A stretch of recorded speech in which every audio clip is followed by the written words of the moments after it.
flag, checkered flag.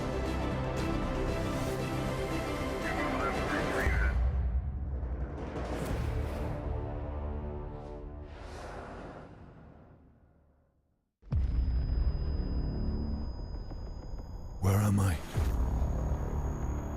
The temperature is rising, from the biting chill to the howling flames. Isolated, but I am not alone. We stand together. Take this fight to a new battleground. The island. We fight fire with our own fire. Hear our war cry. Prepare for combat. Well, hello and welcome to Sardinia for the fourth and penultimate round of ExtremeE as the battle for the championship intensifies and the race to tackle climate change moves to the wildfires and the waters just off to the west of Italy for the NLX Island X Prix. Yep, a stunning backdrop for round four, a little bit closer to home for the teams, which I think makes everybody feel like we're away from the issues, but we're not. Very much in the background you can see some of the scarred landscapes on Sardinia. Wildfires this year, in fact, only extinguished just a few weeks ago. Now, if you're new to ExtremeE, we should give you a little bit of a reminder, of course, of what it's all about. It's not just about racing, it's about those issues as well. And Jenny, looking forward to another weekend. Yeah, you can see the paddock preparing, everybody getting ready and everybody excited about the cause, but also going racing around what should be a fascinating track. The consequences of climate change are affecting millions of people across the planet. Cities worldwide are going to become uninhabitable. ExtremeE is an all-electric off-road racing series with a purpose, raising awareness of the devastating effect climate change is having on our planet. In fully electric off-road SUVs. In climate change, there cannot be one winner. Everyone needs to win, or we all lose. Racing in some of the most remote and damaged areas on Earth. We're really seeing what the issues are, but then importantly what we can do to help be part of the solution, making this world better for the future as well. To tackle these demanding locations requires one of the most robust racing cars ever built. The Odyssey 21. To have immediate power when you touch the throttle pedal, it's proper exciting to drive. The ExtremeE side and the actual racing coming together, it's going to take it by storm. With some of the biggest names in motorsport behind the wheel and a 50-50 split male and female driver lineup, teams will go wheel to wheel on the most extreme terrains, in the most extreme temperatures, driving the most extreme vehicle. Backed by a team of industry-leading scientists to guarantee we not only race without a trace, but we leave a lasting legacy at every location. Wouldn't it be great to be a part of something that really does make a difference? This is fierce and exciting racing with the future of our planet at its heart. This is the greatest adventure of our time. This is ExtremeE. So that is what it's all about. This is round four, in fact. We're rather hoping that you might have been with us for the whole of the season so far, but if not, Greenland last time out. It was Senegal before that, but the season started in the searing heat of Saudi Arabia with the Desert X Prix. The opening round of the ExtremeE Championship began in Al Ula, Saudi Arabia, highlighting the issue of desertification. The series also made sure to leave a legacy behind, with the drivers helping clean a beach that acts as a crucial habitat for endangered sea turtles. Along with the steep dunes in the Desert X Prix was a steep learning curve with 3 massive crashes showing just how extreme this series was going to be.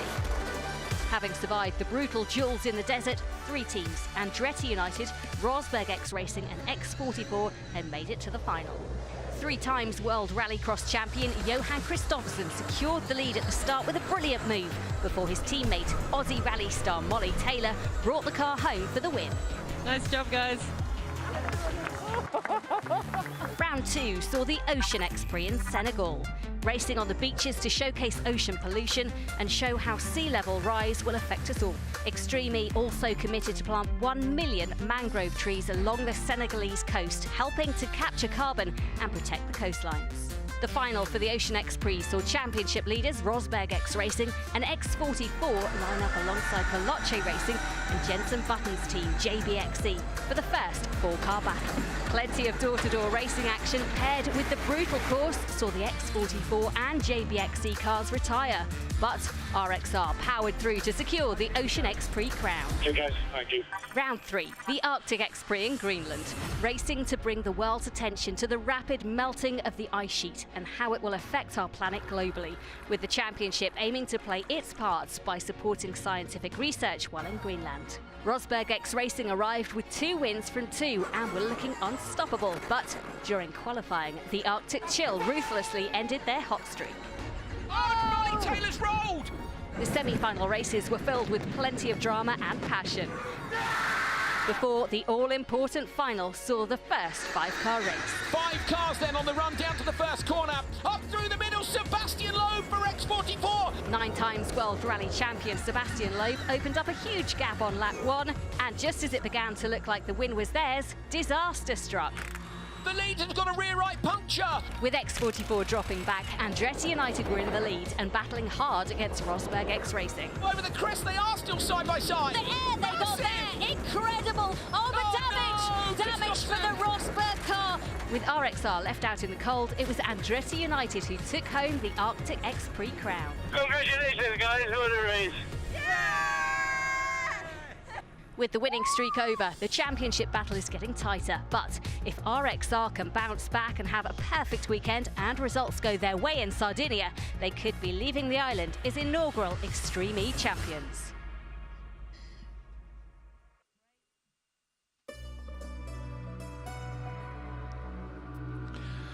Well, championship is hotting up, getting a little bit closer. RXR could leave here as champions, but I think that's going to be a bit of a big ask, to say the least, and there are going to be some other teams who've got something to say about that, I think, Jenny. Yeah, the terrain here very different from the ones we've faced before. A loose top to it, but very hard underneath. This is going to require a lot of kind of rally skills. So I wonder who's best prepared and how they go about handling it. I'm with Andretti United ExtremeE's Katie Munnings and Timmy Hansen. Guys, it's the first day ahead of qualifying. You won in Greenland. I need to know, what is different on this track? I think this track is completely different. It's kind of the opposite to Greenland when we look at the surface. Here it's kind of really hard, but also it's a lot more undulating, so bumpy. Greenland was really flat, really flat out, and it was long straights and then hard brakings, a corner, a long straight again. Here the flow is a lot more consistent. So actually it's really enjoyable to drive because you're kind of gliding over lots of bumps. It's much more technical. We have water splashes. Not so much air time, but I think that there's some bumps that will kick you and catch you out if you're not ready for them. So it's kind of, you've got to have your brain switched on a lot for this. Timmy, what can we expect from this first qualifying session? Yesterday in the practice, it was tough. We saw this track, it took out a lot of the teams, including me. It was a fast section, a left over crest, and you know, before practice we can only walk the track. And then we get 1 lap of practice before it counts. So then you walk the track, you make an estimation, and then that fast left, I was sure it's going to be flat. I think it could have been flat, but I missed my line a bit, and there was a rock and took off the right rear wheel. So mechanics had to work late last night. So thanks to these guys for fixing it. And I think that will be important today to finish. Trying to be clever. And lose your ego a bit in trying to be the fastest all the time and just trying to get the car to the finish line. And Katie, you're third in the championship. How much momentum have you got after winning in Greenland coming into this race? I think a win is like really good for your confidence. Obviously, it's first season of a new kind of sport, so in that sense, you don't know where you'll pitch up against the others. So to be on the podium in Saudi and then obviously to win in Greenland, it was good for us. It shows us we have pace and that we can be there with the other guys as well. So that was cool. I think we both had good sectors as well yesterday, so we know we have good speed here. It's just about tying it all together, and as Timmy said, keeping your head screwed on so that you make sure that you're consistent. Tracks like this, when we saw Senegal, it took so many cars out, so it's really important to kind of, as you say, keep a lid on it and then let it all out in the final. Thank you so much for speaking to me, and good luck. Thanks. So that's Caroline de Moraes down there with the Andretti team, third in the championship, and they'll be looking to replicate last time out and see if they can win again here. Let's take a closer look at the track for round 4 in Sardinia. Multiple lines that can be chosen directly from the grid on the way to turn 1. Super bumpy, some fast, some narrow. Not sure which one of those lines is going to be faster once we see multiple cars on track. And then, of course, all coming together up for the first of our significant corners and into more bumpy, tricky gravel sections. Yeah, really difficult for the drivers to work out where the big bumps are, where the most challenging points of the track are, because you can see it's sandy, it's dusty. So this is a real challenge. Much more like a traditional rally stage, I'd say. Going to suit the rally drivers, certainly. This is the start of the Continental Traction Challenge. It starts and finishes with the water splash. Again, we haven't seen a water splash so far in ExtremeE. Going to have to get the wipers on if you end up with mud on the screen. I think we can expect that during the course of the racing. And as well, bumpy and narrow. It's about how much risk you want to take. There is definitely time to be made up if you're willing to take the extra risks, but we've seen that can go wrong as well. You can just see the vision is so limited on the outside of that bigger water bump. So that's going to be one of the things you really have to nail down, work out where your wipers are and get them on quick smart. Coming towards the mid and the end of the lap here, again, rough gravel sections. You can pick the left or the right-hand side of the road, try and carry more pace across the relentless crests and dips, changes from both gravel to sand. Here, another example, the right-hand side, you can clearly see is smoother. The left is maybe more direct, but can you go quickly over? Yeah, it's a challenge, isn't it? And they'll come up to, I suppose, the steepest gradient, this part here. You can pick your line, you can go through that scrub land like you can see here, or you can go a little bit more to the left, but that's the biggest point, a blind summit that you've got to nail to get yourself the fastest finish possible. There's a very, very long straight just before the last corner coming up to the finish. Might we see some people using the hyperdrive at the last knockings of the race to try and take the flag? So a very challenging 7-kilometre track in total for the Island X Prix. It's going to be fascinating to see who can master it. Another brilliant track, looking forward to the racing. But, of course, there is plenty more to an ExtremeE weekend than just the racing. In July 2021, wildfires ravaged several regions of Sardinia. The battle against climate change is very much here. Studies have shown global temperatures are continuing to rise at an alarming rate, creating ideal conditions for more severe wildfires to occur across the planet. A report by the European Space Agency in 2021 estimates that every year fire affects 4 million square kilometres of land globally. That's equivalent to 560 million football pitches, or the size of Greenland, our last race location, and Saudi Arabia, our first race location, combined. These fires also release an enormous volume of CO2 and other greenhouse gases into the atmosphere. The UK government estimated that in the whole year of 2020, the UK released 326 megatons of CO2 into the atmosphere. In the month of August 2021, wildfires globally produced 1,384 megatons of CO2, more than 4 times the amount the UK produced in a year. With the aim of leaving a lasting legacy in Sardinia, ExtremeE has been working with local organisation MedSea to better understand how wildfires have affected the island and help mitigate their impact. This summer we have one of the most impressive fires in the last decades. We had an average temperature of 45 degrees for a couple of days. Then we had extreme winds that were mixing in this area and creating a condition for propagating the fire. The temperature of the soil that we measure with sensors just before the fire of 70-80 degrees. That is huge. So all this combination made this fire devastate more than 20,000 hectares. So I think that European decision makers can easily have a look at what's happening in the Mediterranean to understand what will happen in the next 10 years in the rest of Europe. I think the wildfires are something that happens normally in summer when it's hot. A lot of attention goes to it, and then people forget.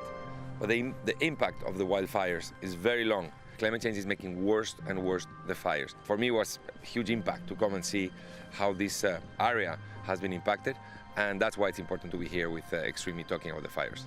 Thanks to this opportunity provided by ExtremeE and Enel, we will try to experiment, to test here a new approach to try to reverse the ravages of this summer. A key part of our work. We need to communicate, we need to understand that this is not just in models, in climate models, this is not just in science fiction books, this is real, this is now, and we need to act now. Very real and very much now. In fact, those pictures in the dark of the fire were caught by our cameramen this weekend. So those pictures were taken earlier on this weekend, we were told. So that is, yeah, incredible. Right, it's time to bring attention to those issues with some racing. Round 4 is incoming. Let's do this.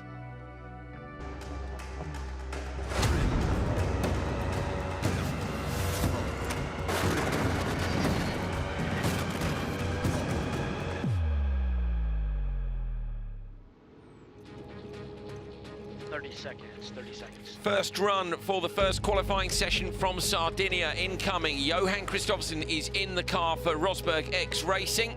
His teammate left-hand side of your screen there in the command centre, there is Molly Taylor. They are the championship leaders. That lead has come down to just 9 points. The pressure is on for them here. They could win the championship, but this course has taken some prisoners already during free practice.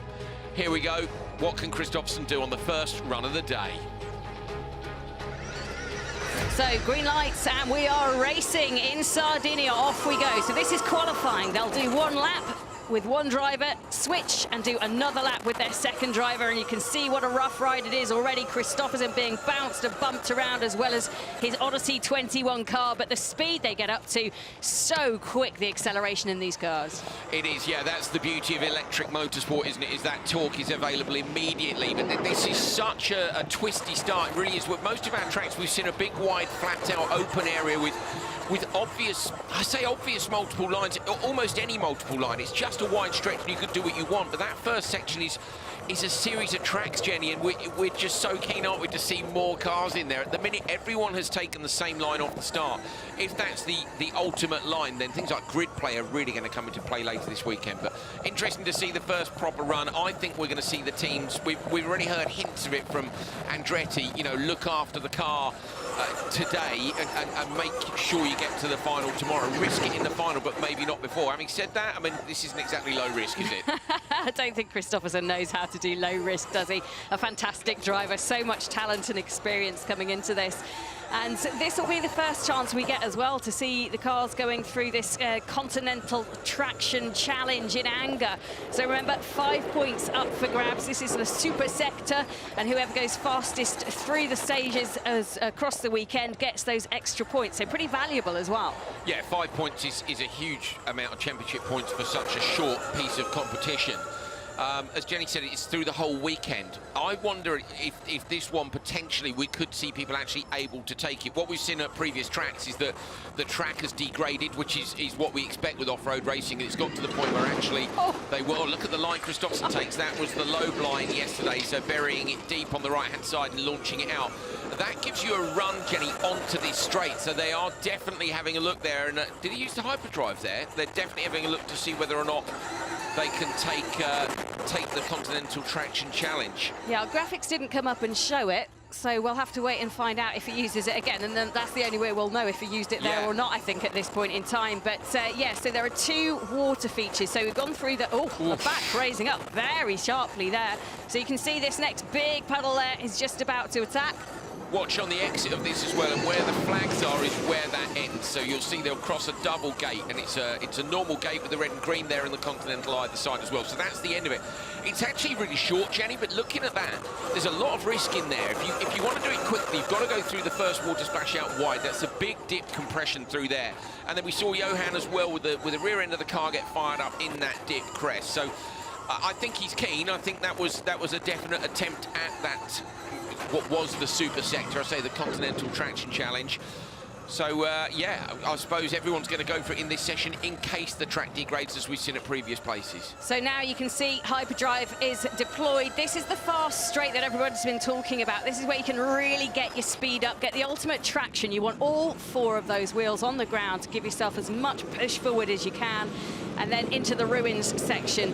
And it's very arid out there, but a lot of the drivers talking about your ability to drift, Andrew Coley, and we love a bit of drifting. Yeah, I don't mind a bit of sideways. We've seen Kristoffersson back in the car in a number of places, and that just means rotating the rear of the car on the brakes, so you have a bit of brake bias towards the rear of the car, get your left foot on the brake, right foot on the gas, It's a technique which is used across all motorsport now, left foot braking, but with an off-road car you have more brake bias to the rear, and that allows you to push the rear end of the car wide when you get on the brakes.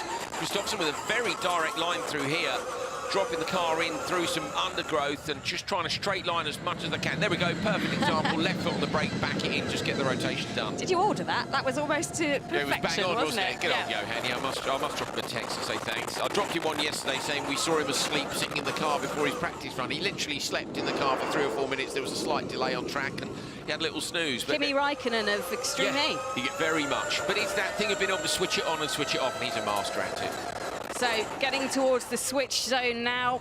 Molly Taylor will be preparing herself. There's a very fast section, but you can just see how much room there is. This is going to be great when we've got 5 cars in the final. Kristoffersson fully focused on the road ahead, and then he'll have to slam on the anchors as he prepares to switch.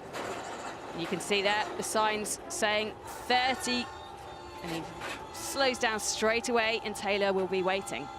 Tricky braking zone there, so you could argue he could go ever so slightly later in that he was cruising at 30 before he reached the boards, but there's a big bump just before, and you saw how much that unsettled the car. So if you leave it too late, that bump will mean that you won't hit the 30 before. So I think from a safety point of view, that's the right approach. Really nice, clean lap, I think, that for Kristoffersson. Looked like he was pushing, but not 100%. I'd suggest in this whole risk-reward gamble of you don't want to do anything crazy that puts you out of the competition at this early stage. Sure, we didn't see anything, did we? We didn't see any huge moments. I think you know when someone's had a huge moment. We saw it yesterday, a number of people, if you saw the shakedown show, you'll see a few people actually broke the cars, taking maximum risk. But we were saying yesterday, potentially that was the right time. It's all fine, Molly, it's no stress. It's all fine, Molly, no stress. So that's in fact, her podcast episode was hilarious because all weekend Johan had been telling Molly it's no stress, and then apparently just before the final run he went, it's really tricky out there, and she was like, what, you're telling me it's tricky now? So go and check that out. But Molly Taylor about to go out now, and let's see what she can do. Just looking at the sun, actually, it's obviously pretty early still, and the sun's still coming up, so you can just see the tilt of it just in the driver's eye. That's not going to help, especially with the water, the dirt on the screen, all things that they've got to consider that they haven't had to think about before. So you can see across the top of the screen that where their sponsor is, that basically that sun visor, you can extend that, and you often see this in rally, literally with tape. So you put lines of tape across it, which are just a couple of inches, say 30 mil across, and then you peel those off as the sun gets to a position where you like it. They haven't chosen to do that, so obviously don't think it's too much of an issue. But yeah, you're right, first run of the day. I think we saw this in Greenland as well, didn't we? The sun is in a very different position. The visibility and how you see the track, the shadows across it will change all day. And of course, they've got a whole nother session later on today as well. So that clearly the favoured line at the moment. You can see it's much more cut up than others. And on the left, there's a big puddle as well. So when it comes to the racing line, you don't want to go through that puddle if you're going to get forced out wide. So that's another consideration. Yeah, Molly taking it fairly steady through some of those bumps there.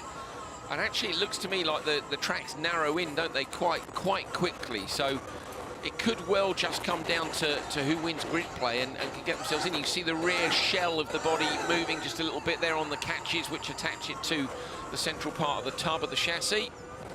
This part called the bone shaker for obvious reasons. You can see how much the suspension's having to work to keep that car flat out, but looking pretty good and just going a little bit offline. A lot of people were taking a little bit more scrub than I would have expected them to yesterday, but just hugging really close into that waypoint flag and the marker. You can't knock them down, otherwise you'll get a 5-second penalty, but you want to get as close as you can to these ones and hug the inside line.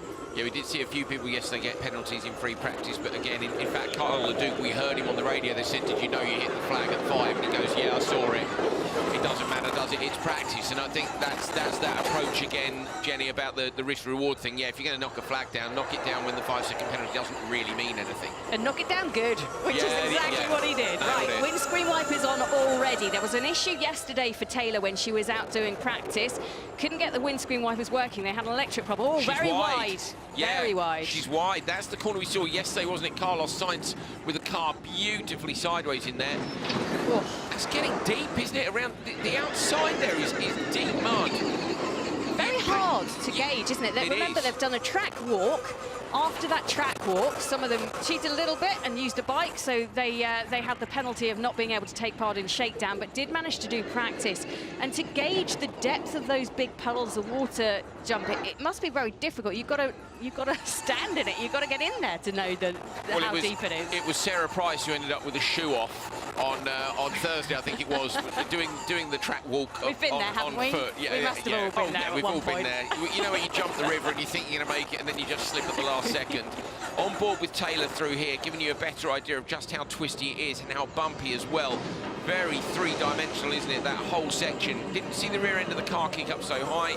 She crosses over the end of the traction challenge there.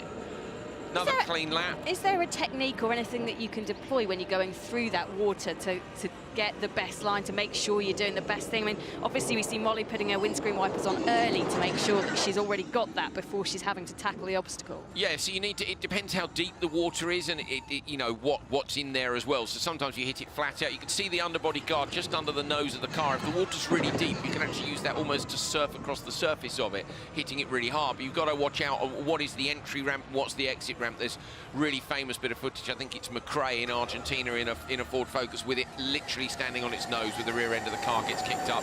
Same place for Taylor with the hyperdrive. The other nice thing about electric cars and water splashes is you don't have to shut the air intake. So that was always a job of the co-driver, was to pull the air intake closed on the engine. Otherwise you flood the engine, and no problems with that with the electric cars, just straight through. Good knowledge. Who said water and electric didn't mix? Yeah, that's true. Don't mix them. Yeah, don't take that's not an excuse to take a toaster in the bath or anything. You know, like that definitely doesn't work. Yeah, that's no good. So you can see going through 23, really cut up there already, really bumpy, hard terrain that they have to try and tackle, and then a little bit more flat out section. I think there's some really nice sections in this track where you can get up a lot of speed. The narrow twisty sections will be the bits where it will cut up, so that when they've got steering lock on and they're on the throttle pedal, you know, that trying to lay the power down, that's where the ground's going to get cut up. Yeah, these open sections here, I don't see those changing too much during the course of the weekend, but they're bumpy already, aren't they? They certainly are. This is the drop-off zone. Oh, Molly's not dropped it. She's spun it. She rolls. Rolls the car, same as in Greenland. Back on the wheel. She gets going again. She dropped that on the brakes at the top of the crest. Just got sideways over the hill, Jenny, and over it went. Oh, Molly, Molly, Molly. How could you do that again? Oh, so unfortunate. The way that that car just twisted round. You could see what was going to happen. Yeah, she's on the radio. Come on, Molly Taylor. You did it again. She's a legend at it. She didn't even stop again. Molly Taylor is become a legend at something she doesn't want to be a legend at, but she rolled the car, got it back on the wheels and just got away. Shows how resilient these cars are. The Odyssey 21 being able to just carry on as if nothing happened. It looks a bit ugly, but that's fine. She crosses the finishing line. Brilliant. Well done, Molly. Oh, I don't know what happened again. The steering, it went out of my hands.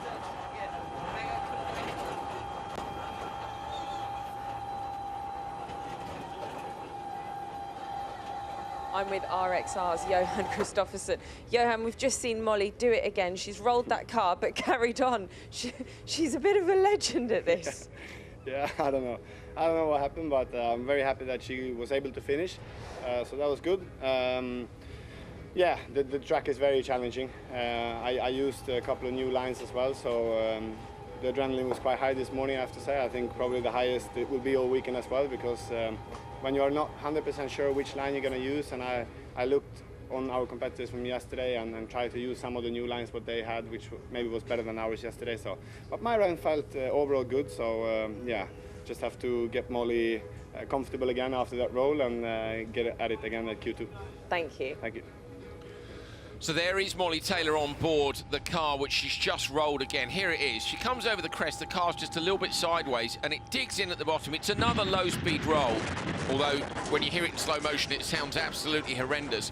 But what was interesting was what she said afterwards, Jenny. The steering went. So I think she's lost the power steering on the way in, meaning it's very hard to correct the car.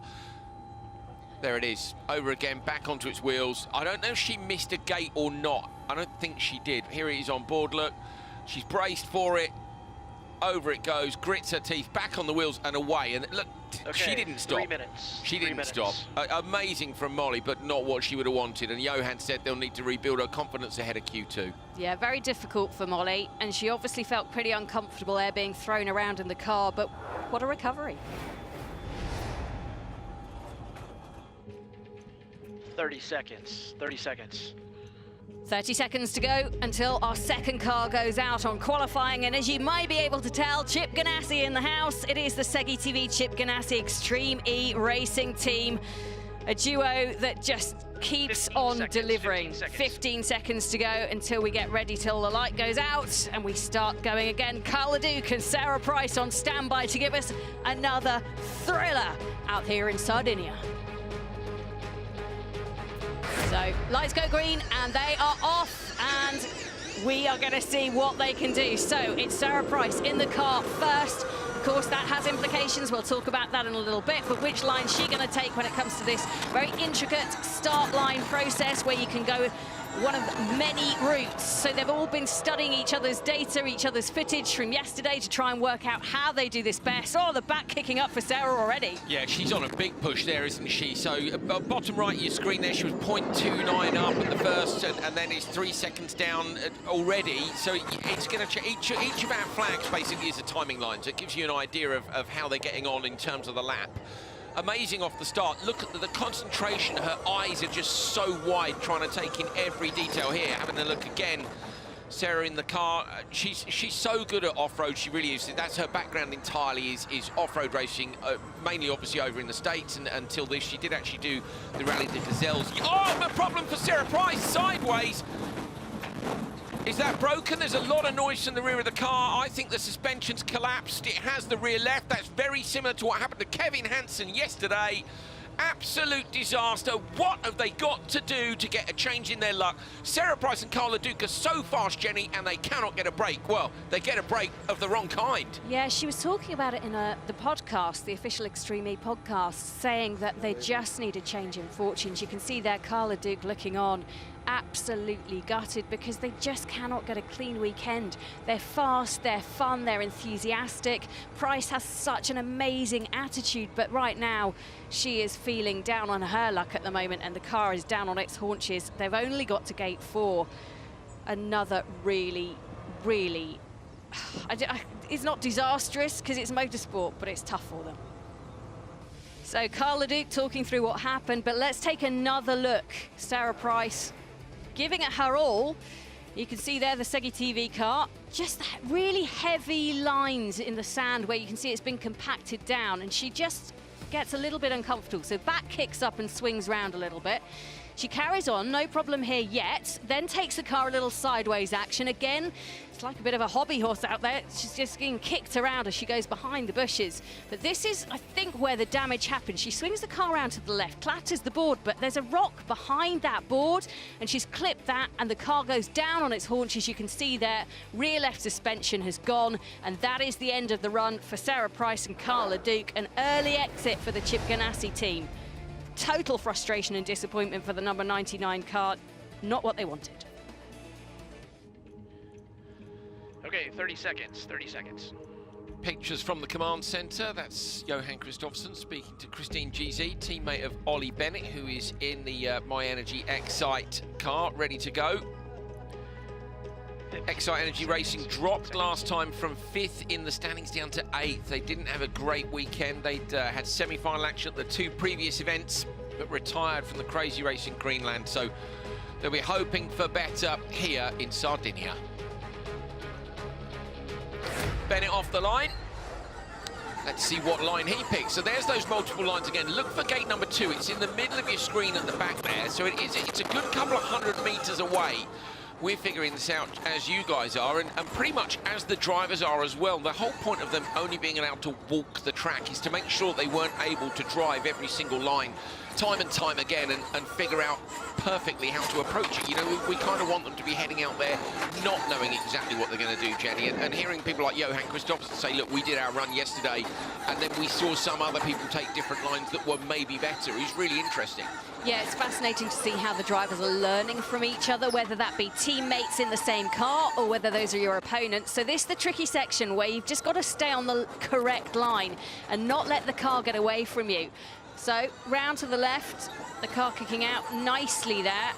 And this is the hidden rock section. So you've clearly got to be very careful at assessing that risk and making sure you nail it.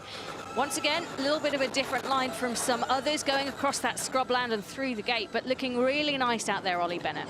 Ollie said yesterday, I messaged him and said, how did your shakedown run go? And he said, yeah, it was cool. It said they went straight on at gate 26, I think it was, he said, through some branding and off into the bushes. So he said until then he was on the pace of Kyle LeDuc. And funny enough, 2 people actually messaged me to say they were comparing their pace to Kyle LeDuc, which is an indicator of how quick those guys can and would be. So we're all desperate to see good runs for these teams that haven't had quite the same luck. And Xite have been really good this year. They've you know, medium risk, medium speed. They've been up there. Ollie's run a bit wide. Has he got a problem?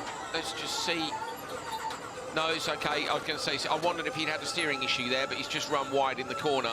But they'll be looking for, you know, a change in luck, basically. Yeah, so many different lines, so many options where you can take. They're obviously looking at each other and comparing notes, and you can see that trying to make the straightest line possible, but it's a heavy impact, a lot of mud. Find your wipers, Ollie.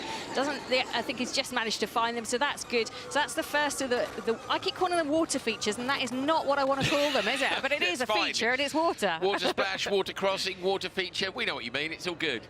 Thanks. It's all good. So Ollie just going through this section now, which is what everybody's got their eyes on, losing a little bit of the rear end traction there and just going a little bit sideways, but just trying to nail it through this continental traction challenge. It's gone way wide. Gone off, so rear end of the car kicked up, Jenny, and he ended up offline. Luckily, he manages to get back through the gates. Nothing too major to hit there. That's the same bump we saw Christopherson hit, if you remember, when he was on a really big push. And great shot of one of our drones that's doing a follow-on as well. Fantastic. Really hard for the drivers out here. As I was saying, that it's wide open terrain, and yes, you've got the waypoint markers, but just look at this one. They're so far apart from each other, and yet a clear direction of where you want to go, but sometimes getting the car to go where you want it to go is another matter.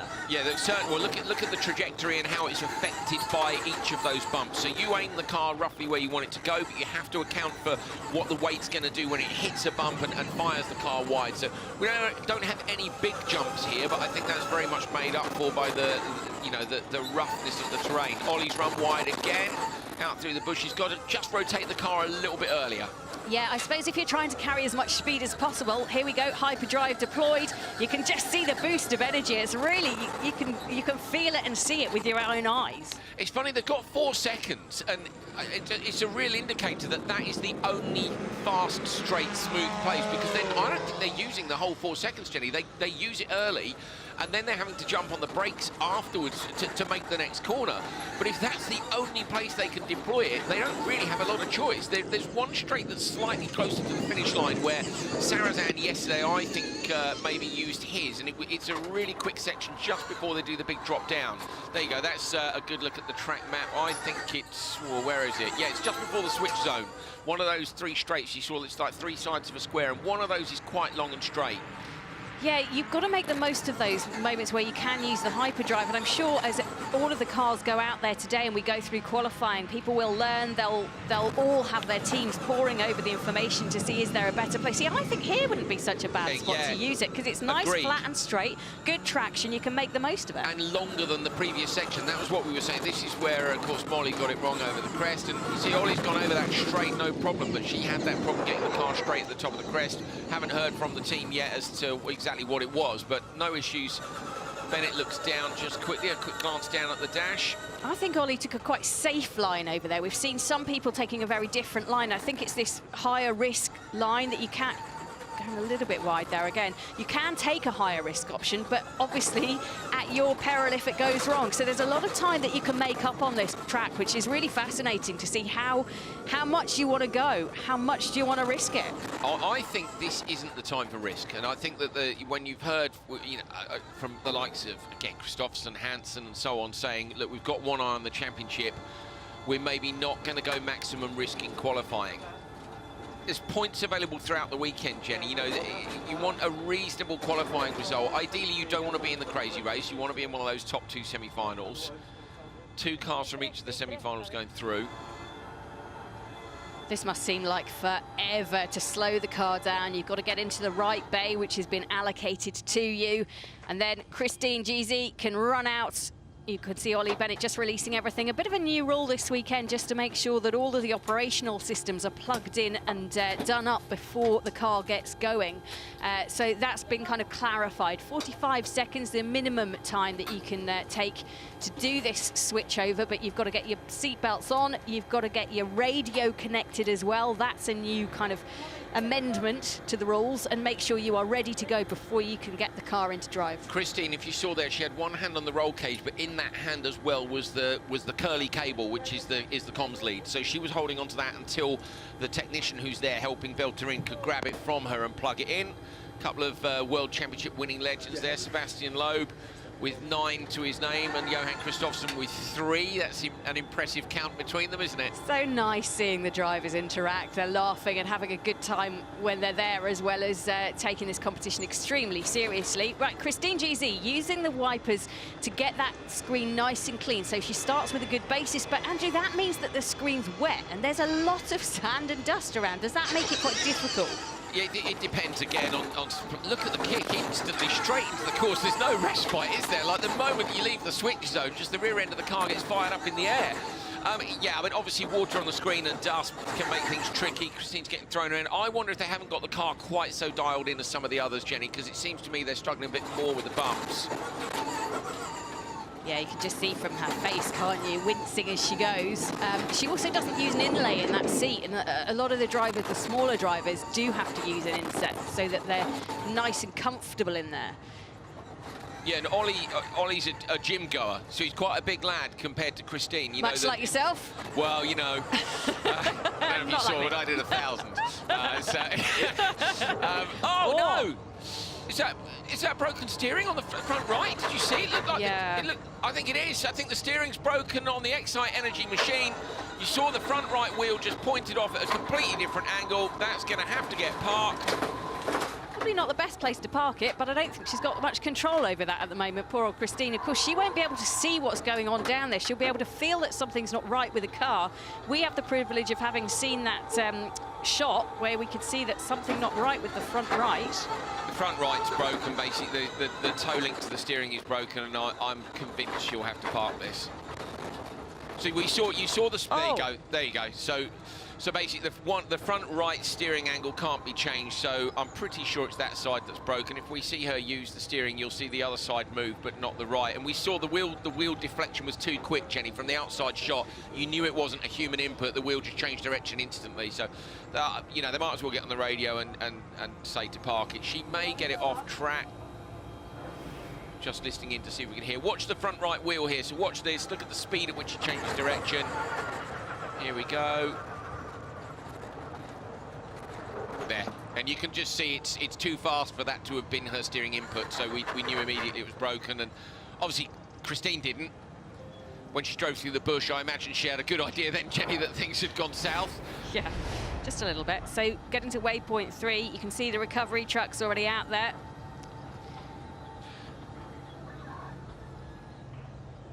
Game over for Xite Energy. They're going to park that off the track, and that might mean that we can get the next car away quickly, but okay, well, there we go. Not ideal.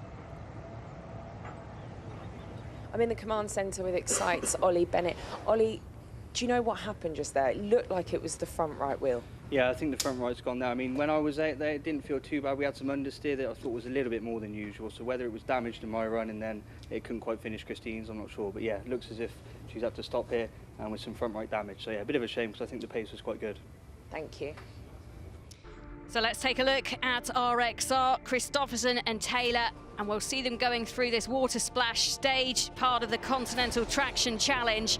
Just see the approach and how they do it, because this is quite deep and there are varying lines, but a nice smooth run through there. Windscreen wipers on already, and a pretty decent line. Yeah, there's one on the way in and one on the way out. This is the one on the way into the Continental Traction Challenge. There's another one on the way out, as we say, either end of it. And the thing is, it's key to, obviously, your speed through that whole section is your line. Unfortunately, this is where it all went wrong for Molly Taylor, over the top of the crest. She said she'd had an issue with the steering, and the car got just too sideways, dug in and rolled over. Not too much damage, rear clamshell off the car, but it's not a biggie, really. But for Molly, it might be a bit of a confidence knock. Second event in a row, and just not what you need, Jenny. Yeah, full 360, as you say. She's done it before, and she's shown she's adept at just managing to get on and carry on with the car. And, you know, they posted a decent time and a decent round, but let's take another look. This is the wide angle, so you can see the car just gets side on, takes the roll, rear end bodywork comes off, but that's fine. That's just a bit of bodywork, so she carries on, and the composure it takes to be able to do that. You know, I've never rolled a car. Never really want to, and I'm No. sure Molly will tell you she doesn't want to do it again either. No, she doesn't. But it came in there very quick, so coming in hot over the crest, look, with more speed than she wants, but then not on the trajectory that she wants either, and it just digs in and goes over. Back onto the wheels and straight back onto the throttle and away. I mean, brilliant. You know, again, the car barely stopped here. Watch this, and this is the emotions you go through, I'm afraid. She knows at this point that it's already not doing what she wants it to do. Now, passenger over, grits her teeth, back on the wheels, knows she's back up the right way. Even with her eyes shut, you can see just a quick grimace and then back on it. You know, go on. The Impressive. mental Yeah. and physical toughness it takes to be a driver. A lot of people think, oh, I'm just in a car, it's easy. But look at this, on board again. This is not easy. This is not... Just look at the car. I mean, it just is out of her control at that point, and that is not what you need. Going through that shrub as well at the end of it. A rocky ride out there for Molly Taylor, but she'll pick herself up, and no one better really alongside her than Kristoffersen in that Rosberg team to say, you know what, let's get to this. We've got a time posted, and it's a good time. It's why you've got to say, look, we've got this. Exactly. It's not... Funnily enough, nobody else has rolled the car, but they've had their issues where they've stopped instead in the stage, you know, in the track. These guys at least managed to get a time on the board. So, ironically, with a roll, it's actually pretty good. Yeah, they posted a time of 11:37.557. So, good news for Molly Taylor and Kristoffersen. Not the way they wanted to do it, not the style, but I think we give her some awards for best roller of the weekend. So, congratulations to Molly and Kristoffersen.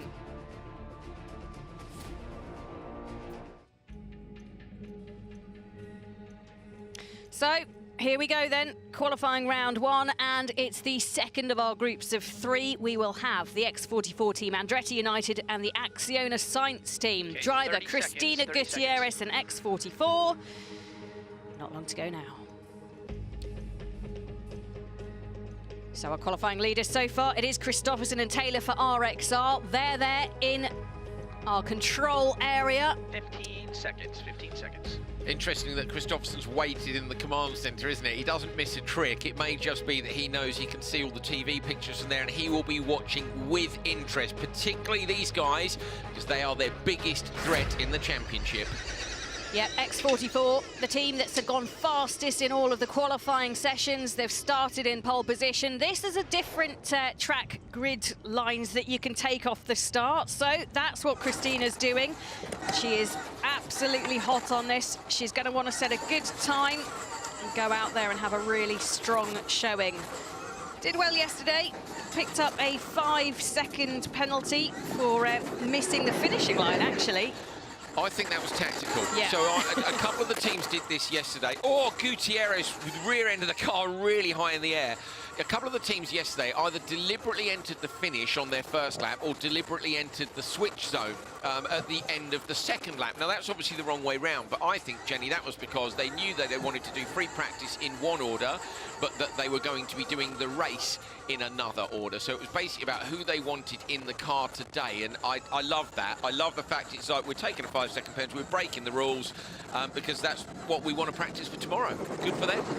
Yeah, I think it shows a certain amount of forethought, strategy being applied, and you take your little penalty. It's 5 seconds on a time that doesn't really matter for anything, yet you've gained a huge amount of data, and that's what motorsport is. It's finding the grey areas and making the most of them so that when it comes to the point where it really matters, you can give it an absolute shot. Just look at the absolute suspension being able to really control and deal with all of these bumps and ridges. Super tight line against the shrubs down the side there, against the bushes down the side of the track, and that was to avoid the washout that's in the middle of the road. So that long section of track there has just got that like a deep rut, which is where water runs down. You'll all have seen it if you've been walking somewhere in a oh, spin for Gutierrez, goes round, gets back on the throttle, drives through some of those bushes there. She uses the handbrake to try to rotate the car a little bit more.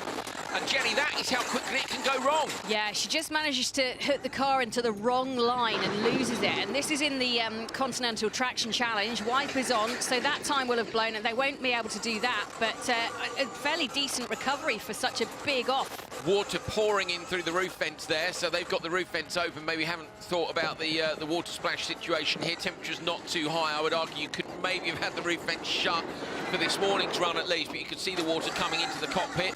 That's not what you want. Water inside the car can lead to it misting up, but again, temperatures here should mean that won't be too much of an issue. But so yeah, Gutierrez recovery, spin and recovery already. It's like a bucking bronco down this section. You've just got to pick out the correct line, and if you don't, it's really perilous. I think the whole track's pretty perilous, to be honest, Jenny. I mean, we really are seeing people struggling to get a clean run. And what approach? I would love, if I was out there, I would love to have been late in this draw. I'd like to be going out late on the track and going, right, these are the areas we need to wind it in a bit. These people have had a problem. When you go first, you don't know. 9 set teams could have an amazing run, so you have to push like mad if you're out first, because you think, I may need to beat everybody. If you're out last, you can look at it and go, you know what? Some people have had an issue, some people haven't gone that quickly. We can take it easy. Yeah, absolutely. It's like trying to pick where you go in Squid Games. Not easy, but the results, hopefully, not quite as dramatic either. So, hyperdrive deployed here. You can see the speed, and yeah, as you say, it's 4 seconds of extra speed, but then having to brake into that waypoint marker and make a hard left around 21. So, I wonder if we'll see any variation through the rest of the weekend. I think we will, Jenny. I think there's another place to use it. But one thing we maybe can't anticipate is how bad some of the, like that straight there even looks like an option.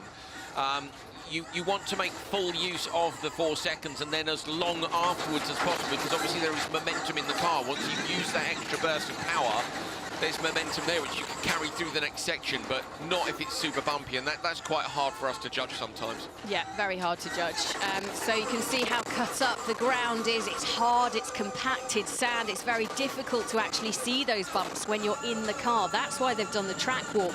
But they're still learning all the time. We're learning as well as viewers of this. We're seeing exactly how it works. But this is the drop section. This is where we saw Molly Taylor have her problem earlier.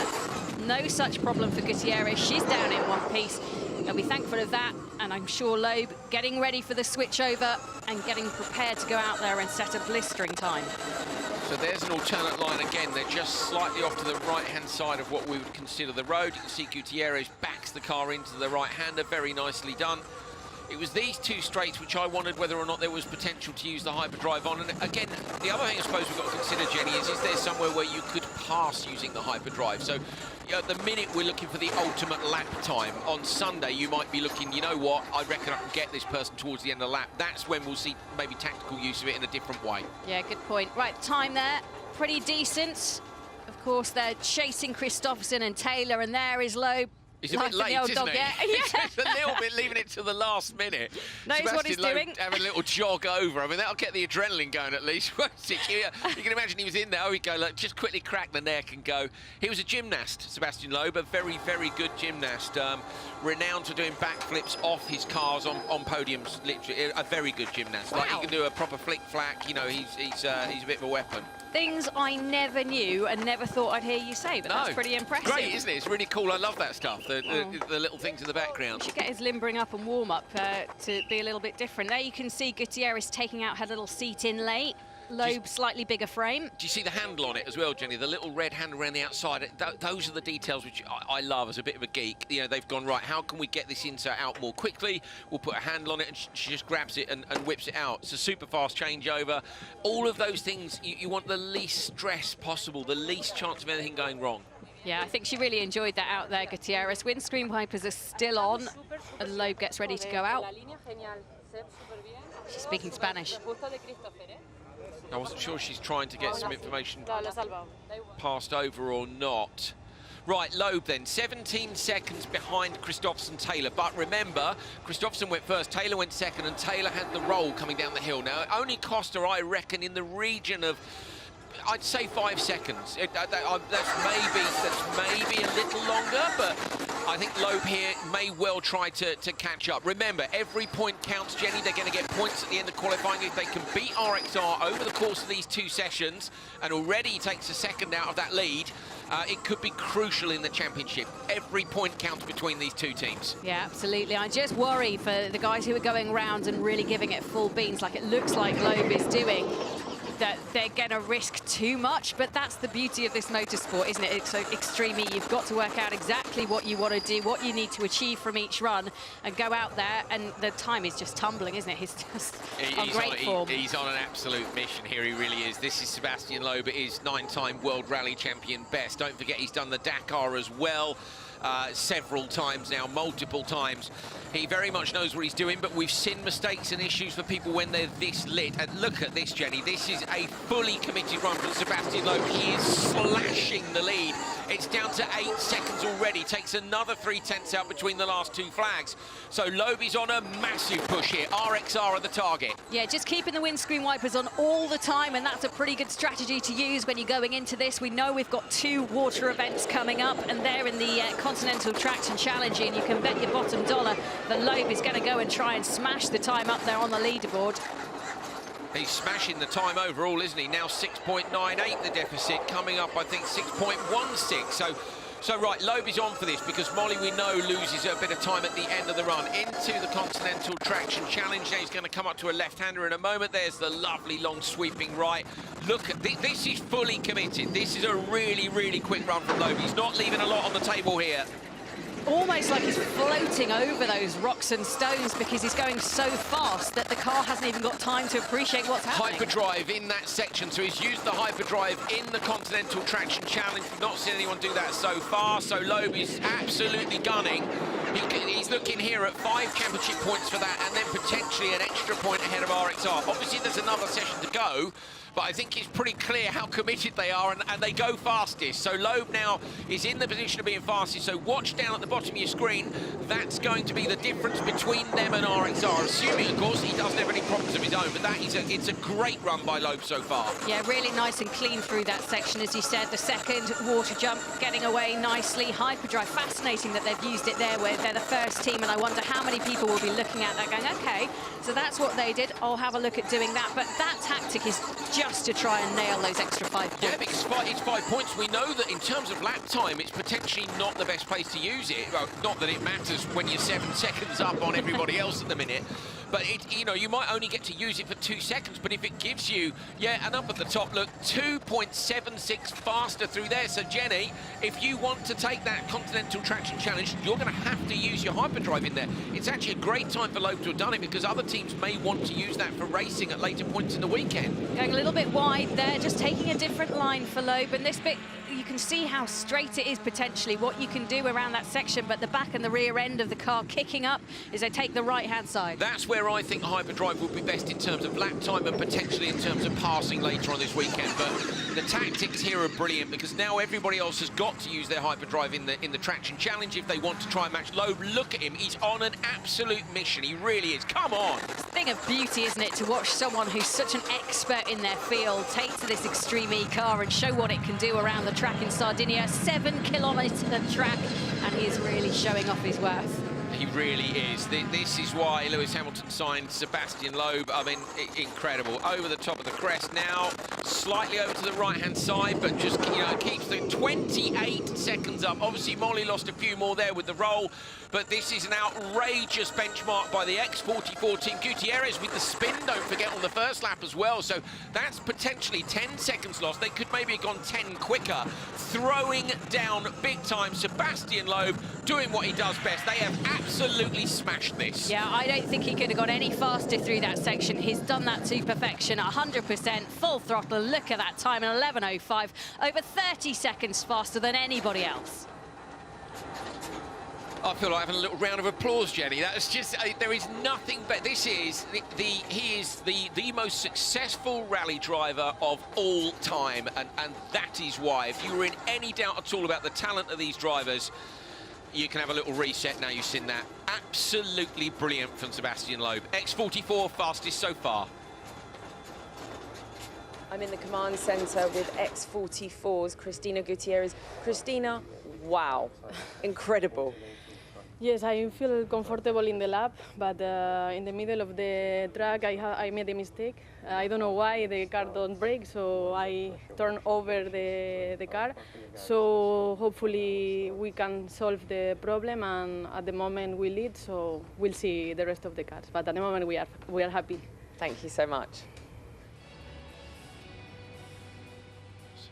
Andretti down on the line. It's Timmy Hansen who is sitting in the car. Katie Munnings waiting to go second. The map in front of you giving a good idea of the alternate lines off the start there. Everybody using the same one at the moment. Green light about to come on, and that's going to set Hansen off, and they will know they've got quite the challenge ahead of them, Jenny, if they want to match X44 in terms of pace. But I'm not convinced they'll take those risks, because they're going to be looking at what's happened to RXR, what's happened to Xite, all the various different teams who've struggled a bit, and I think maybe not maximum risk. But we'll see. Let's see what the clock says. Yeah, Timmy Hansen had an issue with the car yesterday, rear right, and took a big old section out of the car. So mechanics have worked really hard overnight to get that car back up and running, but the Andretti United team have said they're going to go a little more conservative today. They know they just need a time on the board, and they don't want to risk too much.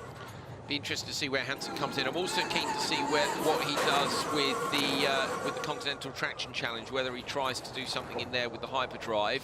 Took the middle line, actually, Andrew, coming off the start, and the time was good. So maybe other people will look at that and think, nah, that line could be a decent one for us. Might work. Yes, they did take a slightly different approach to it. I was looking at the onboard of Timmy. It looked to me like he was having to be quite physical with the car.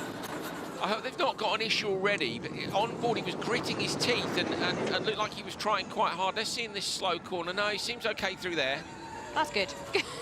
They need a good run. Maybe it's just the absolute focus. I'm not convinced, Jenny. Looking on board, it's so hard to tell. 4 seconds down for Hansen. So this is where they need to just have a bit of grit, a bit of resolve, and you can see the rocky section they're going through here, through the waypoint number 7. This is a very technical track, very different from some of them before, and you can just see on Katie's face, she's having a look at what's going on in that car for Timmy. No, he's on the radio. There's definitely a problem. You can see Katie making hand signals as well. The very first time we saw him on board, it just looked to me like he's not able. He's 9 seconds down. This is a guy who's won, world championships. We know Timmy's bang on the pace of everybody else, and he's not able to match it, Jenny. They've got a problem. Now they've got to decide, well, they're going to continue because, they're going to have to continue. They're going to want to get the best time they can, but this is going to be extremely physical for Timmy. They may be able to reset the car, remember, at the switch zone, and that might get the steering back for them. So we're hearing now, as you probably guessed, Andrew, they've lost the power steering, so that is the problem. So this is going to be very physical, very demanding for the team.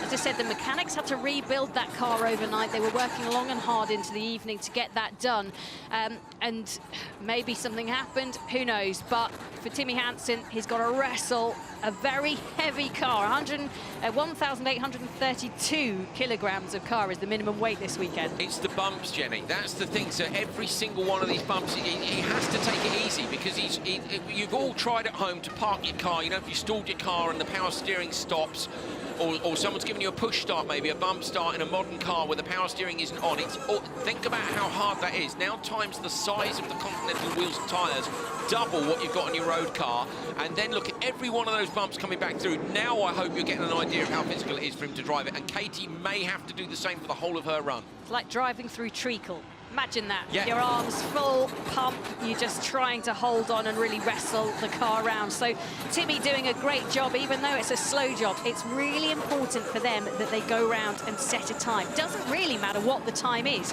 They've just got to get a time on the board. 100%. And at the minute, they're only going to be P7 because we've had 2 cars that haven't made it round, Jenny. So it's not so bad. If you look at your odds, you'd be thinking that maybe somebody else will retire later and you could end up in the top 6. You only need to be top 6 to make one of the 2 semi-finals, where your odds are better of going through to the final. So not ideal for them by any means, but we'll see at the switch zone whether they can get it reset and get the steering working again. I mean, these guys have been training hard as well, haven't they? In the break between Greenland and here, they've been out there. Katie, she knows what's to come. Yeah. She's got a smile on her face, but this is going to be tough. She was out in America, wasn't she, doing some driving out there. So they don't have a break in between the sessions. They go off and do other sports and then come back to this in between the X Prix. Yeah, I think certainly Timmy's been very, very busy with rallycross. Oh, runs almost into the flag, doesn't at least do that. That would have been another 5 seconds, but really struggling in these tight corners. Look at that, even just trying to avoid a rock. Every one of these inputs is hard work for him.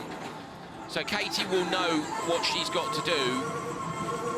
If the steering remains broken for her, Jenny, imagine sitting there now, standing there waiting that your turn is coming up. All she's got to do really is get the car round. There's nothing more than that. No point in taking mega risks. So this is the section where we've seen the roll already for Molly Taylor. Nicely deployed by Hansen, got down there nice and safely. That's sort of the big jump of this weekend that the drivers will have to negotiate. This is the straight line section. And it's just hard work all the way around. Look at that, 41 seconds slower than the look on time. his face, the gritting of the teeth, it's just, yeah. Yeah, Katie's got a bit of a treat, hasn't she, lined up for her? She knows that she's got 7 kilometres to get around in this very tough car, but she'll do it. I'll be interested to see if Timmy stays in the car to do the reset, or if he will literally switch it off, and then Katie could, in theory, do the reset whilst they were doing her belts up. That would make more sense from a time point of view. Let's see if he says anything on the radio on the run in. So the very slow section in. Katie standing by, ready to get in for what's going to be a pretty tough job for her to do. But they've just got to make the most of this opportunity. Get that time away. Windscreen wipers still up. Would you keep your windscreen wipers on for the whole time? One less thing to think about? I'll tell you what, certainly with broken power steering, yes, because you won't be able to take your hand off the wheel. So if you can't, the button may be down at the bottom of the wheel rather than... The hyperdrive is like to be under your thumb because you know you'll deploy that at speed. The wipers may be somewhere else. And if you don't have power steering, yeah, I'd leave them on, but we'll see. So the inlay in Katie's hand. She's going to pop that in the seat just because they're quite different frames. Does he say anything to her? Do a power cycle when we're strapped in. Okay, there we go. So reset on the car. They'll desperately be hoping the electric power steering will come back on and make Katie's life a little bit easier. Make it easy through the bumps. So radio magnet on top. The only issue where you drop the steering wheel. So easy through the bumps, the rest will be fine. P1. Yeah. Exactly what we said, Jenny. The bumps are what the problem is. It's just so physical out there. So doing the power cycle, she's just been told exactly what she needs to do. Pulling her straps nice and tightly.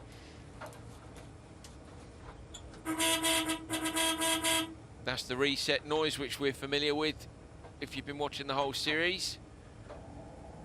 Now Katie's going to put the car into gear. She's got power steering at that point, definitely.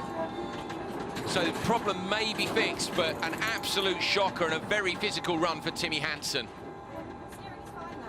Timmy, you lost power steering.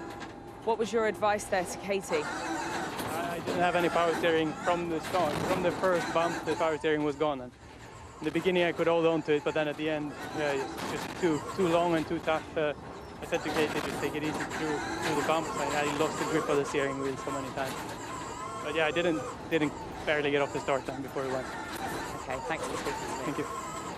So Timmy there saying he barely got off the start line before the power steering went, but it seems to be back now, so Katie can start to try and catch as she is doing. They took the high route through the lanes that time, so they're obviously trying out the different routes to see what they think is the best option for when it comes to racing. Well, and that's a good time for them to do it because Katie, they know this isn't going to be a mega time, so you might as well go and explore a slightly different line. I'm surprised more people haven't tried different lines because there is no way all 5 cars are going to get off the start at the race and manage in the final to get through one line. So, yeah, I think we'll see more people deviating when they can. Agreed. Problem solved for Katie, at least. We heard her on the radio saying the steering's fine now once she's done the power cycle. If they lost that much time with Timmy, wouldn't it have been wise to do the power cycle when they were out on track early doors? That's exactly what I was thinking, Jenny. You know, so what did he lose? Was it a minute odd when he came in? And it depends how long the power cycle takes him in. Remember, the switch is 45 seconds. So if you're going to lose that amount anyway, and also we don't know that it was solved it. We have seen people power cycle and it not solves the problem, in which case you've then given away a minute 30. So I suppose in terms of a gamble, it was the right thing to do, is just keep going. Yeah, fair enough. I'll let you off. Right, so let's see. So Munnings in the car going around waypoint 8. She's She's done the first tricky session. She's coming up to the water hazard. 2 water hazards marking the start and finish of the Continental Traction Challenge. You can see the wipers just stuck in the middle. Now, whether they've done the power cycle, and that's where they've stopped, but she's going to need to find a wiper button pretty quickly when she goes through this section, because you want to be able to clear all that mud and damp off the car. Doesn't look like the wiper. Oh, there we go. She's got it. She's got it. I was going to say, that's not looking promising, is it? No. But it worked out okay. Katie actually used the hyperdrive on the run towards the Continental Traction Challenge there. It was another section of track. Again, Jenny, that might be just exploring those options for later on in the weekend. We've now seen at least 3 different deployments of it around the lap. Yep, just gaining information all the time. Katie doing a really good job out there with the aid of the power steering now back up and running. It makes life so much easier, and you can just see how much easier it is for her as compared to Timmy.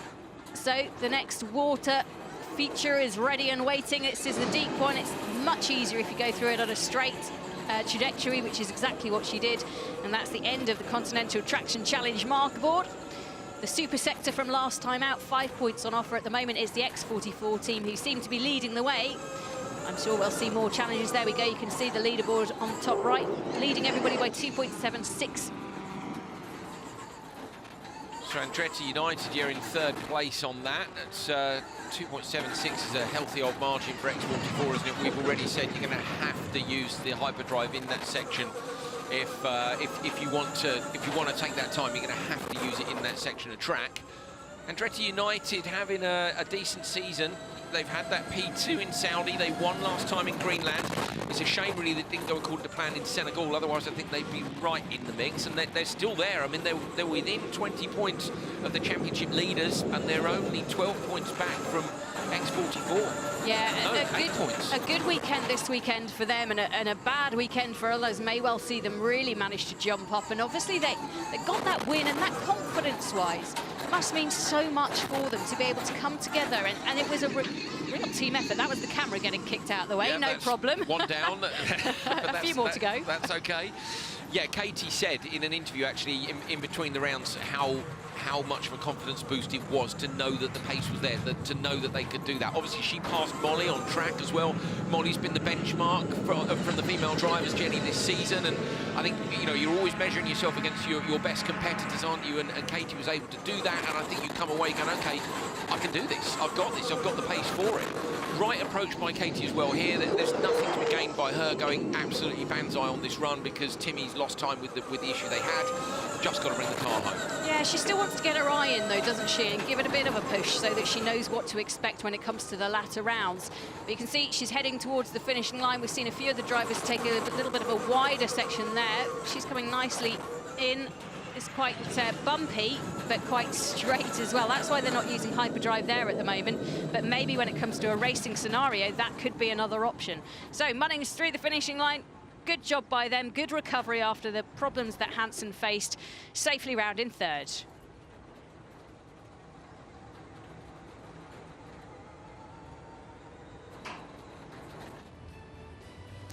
So 30 seconds you've already heard. It's Carlos, all ready to go in the Acciona Sainz car. Absolute beast yesterday until it all went a little bit wrong. Had a bit of a coming together with one of the big bushes out there. So this is going to be a bit of a challenge to see what Laia Sanz can do, but she's an absolute pro when it comes to motorsport. Another championship in the bag for her in between events, but it's Carlos that starts. Let's see what the Matador can do. Takes off the start line. His son, actually, on social media, messaging about how cool his dad looked in the car yesterday until he had that run-in. Carlos yesterday was absolutely maximum attack, very similar to what we saw from Sebastian Loeb, and I think you can just see from the onboard immediately, that's a different line again, isn't it? Yeah, I think they went wide, took the wider line that they can try and take in again. I think that's another. Oh no, that's the same line because we know the marker. Jenny, he's taking big risks here. He's taken 2 big cuts already, put a wheel through the undergrowth on the inside. A cut is when you use more of the road than most of us would look at and think it's sensible to. You hook a wheel off the side of the road or through the undergrowth at the side of the road. and just carry the speed through. And this is Carlos putting on a bit of a display. He's 3 seconds up already, but remember that's against Gutierrez's time. There's the rock behind that white sign. I think the driver's going to be more aware of that, aren't they, after what happened earlier on to Sarah Price. But so this is against Gutierrez's time, and it was low because he went second in that car. And Gutierrez had the spin as well, so I think we'll expect to see Sainz go a bit quicker on the first lap. Cannot believe the angles that Sainz drives at. It's just standard for him. Of course, this is a really comfortable place for him to be at, and just look at the time. He is setting that alight. So impressive. He's really looking very good this weekend. Where is he going to get that hyperdrive going? Let's have a little look. Wondered if it was going to be there, but not quite yet. Takes the right-hander. Just flowing, isn't it? It's a thing of beauty. He's won the Dakar Rally 3 times with 3 different brands, which is pretty impressive in itself. So he's used to this kind of car, you know, a bigger off-road car with bigger wheels and tyres on it. It handles very differently from the rally cars. Of course, he won the World Rally Championship twice, 1990 and 1992. So he has the full skill set here, absolutely has the full skill set. He's been doing the Dakar for a lot longer than some of the other drivers have, and yeah, we're seeing it here with the pace. Silly question. Dakar, any water? Yes, depending on the route. So it very much. In Saudi Arabia this time round, they had heavy rain. I think, and it was freezing cold one night. Not what you'd expect, is it? Not at all. Not at all. So you can just see that Carlos Sainz is... That's an angle. Carlos Sainz is really wrestling this car around, but he's managing to get the very back. Oh, you can just see the back of the car on the rear left is loose there. That's just bodywork, but he's obviously had a run-in with something that's caused that just to come undone, and that'll be annoying, if nothing else. He's losing a bit of time now, so I'm wondering if this sector's being compared, because he won't be losing time to Gutierrez because she had a spin, so potentially his sector times here are being compared to maybe Christopherson, who went first for RXR, I think. Yes, he did. So it might be that his times are being compared there. They go third on the traction challenge, but they're off the pace in there. You've got to use the hyperdrive in there, Jen, if you want to get to the top of that table. Yeah, now that bodywork's got caught under the tyre, so that's going to be really frustrating, and it'll get ripped off at some point, and it doesn't even really matter. It's just an annoyance that they need to get rid of. We saw that when Taylor rolled the car, that whole section came off. Didn't affect her, but actually having it flapping around is the worst of the options. Carlos Sainz is a legend, isn't he? I'm just putting that out there. Like, what a legend. What a legend. He's absolutely brilliant. We're so lucky to have him in this championship. Coming to ExtremeE, having the team, teeing up with Veloce Racing as well. They're such an amazingly talented pair of drivers. It's phenomenal. And again, picking up the pace, now going fastest. Bouncing around, bumping up and down. Doesn't seem to bother him in the slightest. As he shows how comfortable he is. And that bodywork almost detached now, just not quite getting ripped off. If it's like that still when they get into the switch zone, the mechanic will just grab it and rip it off. The big drop section that Molly Taylor rolled out, no problem for Carlos Sainz, and he is absolutely gunning it now. He's 59. I'm just putting it out there, he's 59. You know, you look at F1 and some other motorsports, and there's a certain point at which you have to retire, don't you? Okay, I think that's the full rear wheel arch liner is hanging right out the back of the car, isn't it? But yeah, there's a point at which you go, you know what, my reactions aren't what they were, I'm not sure about continuing, blah, blah, blah. And then Carlos Sainz goes, well, it actually looks like it's the rear screen cover, yeah. Carlos just goes, no, absolutely not, I'm 59, and I'm just going to go out and set the fastest time here against some of the world's best drivers that are half my age. Age no bounds. It's brilliant. Jutta Kleinsmith also 59 as well. There are 2 oldest drivers, but it doesn't stop them from being some of the most competitive drivers as well. Veloce Racing puts her hands in the air just to make sure coming to the right bay. It can be a little confusing when you're coming into that switch zone. 5 different bays, of course, 5 cars going to be in the race. Let's see what they do with the back and the bodywork that's just dangling around precariously, but a 45-second switch, so it can be relatively leisurely. I was going to say Carlos will look at that. Yeah, he does. He has a very quick look at it because obviously the technician, only one technician allowed out there. Leia, you can see her comms is velcroed to her crash helmet so that she can reattach that. There's no reattaching the rear screen though, I'm afraid. So the screen cover there, the cowl over the back of the car, is held on by that rear left cord, to which is missing. So I don't think they'll do anything with that. Do you not think they'll just rip it off? No, they've left it. Okay, fair enough. We just got on with it. It's ExtremeE, and it's an extreme car, so she's looking at the time. So they've done that within the 45-second allotted time. You can just see the time zone at the right waving off, and that means she's good to go. So no cosmetic work done to the car. They'll just go out there. It looks a little ugly, but that doesn't seem to affect their time. They are fastest at the moment, so let's see what Laia can do. Luckily, she can't see what's going on at the back of the car, so it's fine. And it won't be making any noise either now, Jenny. When the bodywork rubs on the tyres, sometimes you hear the noise, and then you're concerned, is it going to cut through the tyre? Is something, you know, is something broken on the car, and it can be a distraction. So actually, the fact that the arch has come off is a good thing. She won't hear the rear screen cover flapping about. So what line are they going to take here at the start? Because this has been really bumpy, and it's been a part that you can really, I think, make up speed on. So various options. It's not the big wide expanse that we've seen in the past. There are definite routes that you can take and different lines. So Laia Sainz is going up against Sebastian Loeb's lap time here, and we know that Loeb was absolutely on a mission. So they were 3 seconds up. There's a little skull there in the bottom right-hand side of the corner. Did you see? On that last one there, the camera on the inside. It's my last co-commentator. slightly worrying, Be warned. Slightly worrying. I think we're going to head down and have a catch-up with Carlos Sainz. Carlos, incredible racing there, but how difficult was it with the bodywork behind you? Well, I started to hear a noise. I don't know what was going on. Sometimes I thought something was broken, but I just carry on. Sometimes I felt something was broken, but I didn't know what was it. Thank you very much. That's what we were talking about the noise. So you're in the car and you hear a noise, you don't know what it is, you just carry on. You know, you might have a feeling, if there was something physically wrong with the car, you'd have more of a feeling, but the noise can be a distraction. That's why I say it's good that the rear wheel arch has come off, because that would have been what was rubbing against the tyre and giving Carlos the impression there might be an issue there. Yeah, absolutely. And now they both know, oh, look at her face, the concentration on this. Remember that Laia comes in from a two-wheel background. That's her specialism, but she's now said, no more two wheels. I'm fully focused on doing 4, whether that be Baja, whether, you know, whatever she's going to do, Dakar, she wants to make the conversion. And not many people have been able to do that successfully. Easier to go 2 to 4 wheels than it is to go 4 to 2. But I'm fascinated to see this path that she's taken and to see what she can achieve, because she's so talented. All the bike people say basically once you've got a roll cage around you, you feel nicely protected. So yeah, I can imagine going the other way when you've had a roll cage around you and deciding you want to go and ride bikes is a much trickier proposition. It's also muscle memory as well on your arms. So a lot of the riders will suffer from something called arm pump, which is just because you're holding the bar so tightly, and the blood pumps in there, and you can have to have surgery to release it and all sorts of things. So when your muscle memory is about holding those handlebars in front of you, all of a sudden you're holding a steering wheel. Well, this is all right. But yeah, very difficult to go the other way from steering wheel to handlebars. I'm looking forward to seeing what Valentino Rossi does. Come on, Valentino. Come on, a bit of ExtremeE, maybe.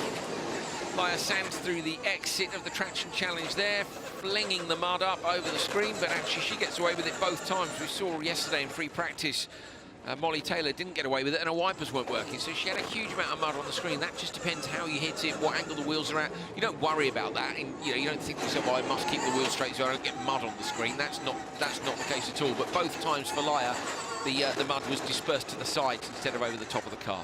Just hugging in that hedge there slightly and taking a really, really good approach to just trying to flatten out as much of the curve as possible when she's going through those waypoint flags. Having a really nice run out there. So she's just slipped down into second place, but remember, and using hyperdrive now out there, so she gets that 4-second boost, and you can see that works well for her there. It's a good place to use it, Jenny, and not on the brakes quite. Is that the same? That may be the same section as the others were using it earlier on.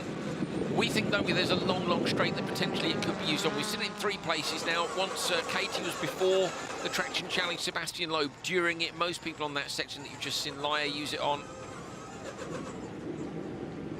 Yeah, fascinating to see what each of these teams are going to do, and obviously gaining more information with every car that goes out there. This is the 6th car of the day, and the Acciona Sainz team having a really nice run of things going down to the gradient. You can just see the ridges there as well, taking a far right line and just hugging it again into that sort of scrub land, making sure it's as flat as possible, gaining the most amount of traction possible. This is a great run by Sainz. consider Gutierrez did have the spin, so Gutierrez Loeb is the time we're comparing against. Gutierrez had the spin on the first lap, so that would put them maybe another 7 or 8 seconds down. But with Loeb having taken the wheel for the second lap, I thought that maybe they would lose more time than this. So I'm impressed with Leia Sainz. And last time out in Greenland, I felt Leia didn't have such a good weekend. So it's good to see her back on the pace. Yeah, she's far more sort of into it, isn't she? Was a little tentative, as you say, last time out. Drifting a little bit, beautifully taken around that waypoint flag 27. Looks really good. So she's coming towards the finishing line. And a really strong performance, as you can see. Second place. Full beans through the finish line, and there we go. Really nice time. So 12 seconds behind Gutierrez and Loeb, but I think they'll be really pleased with that. Job well done for both of them. Yeah, fantastic. Absolutely brilliant run. Christopherson Taylor, I mean, really, we think Molly only lost, what, 5, 6, 7 seconds maybe? 10 at the very most. Let's call it 10 then, but that would mean that they'd beaten them on pace, which is great. Carlos in the command centre with the team. Got a podium last time. They made the final for the first time and got a podium. Look at the look on Leia Sainz's face. Look, full concentration mode. Windscreen wiper mode. Yeah, glancing down at the wheel to find the button for that. And off she goes. Really, really strong stuff from them. Such a good pairing.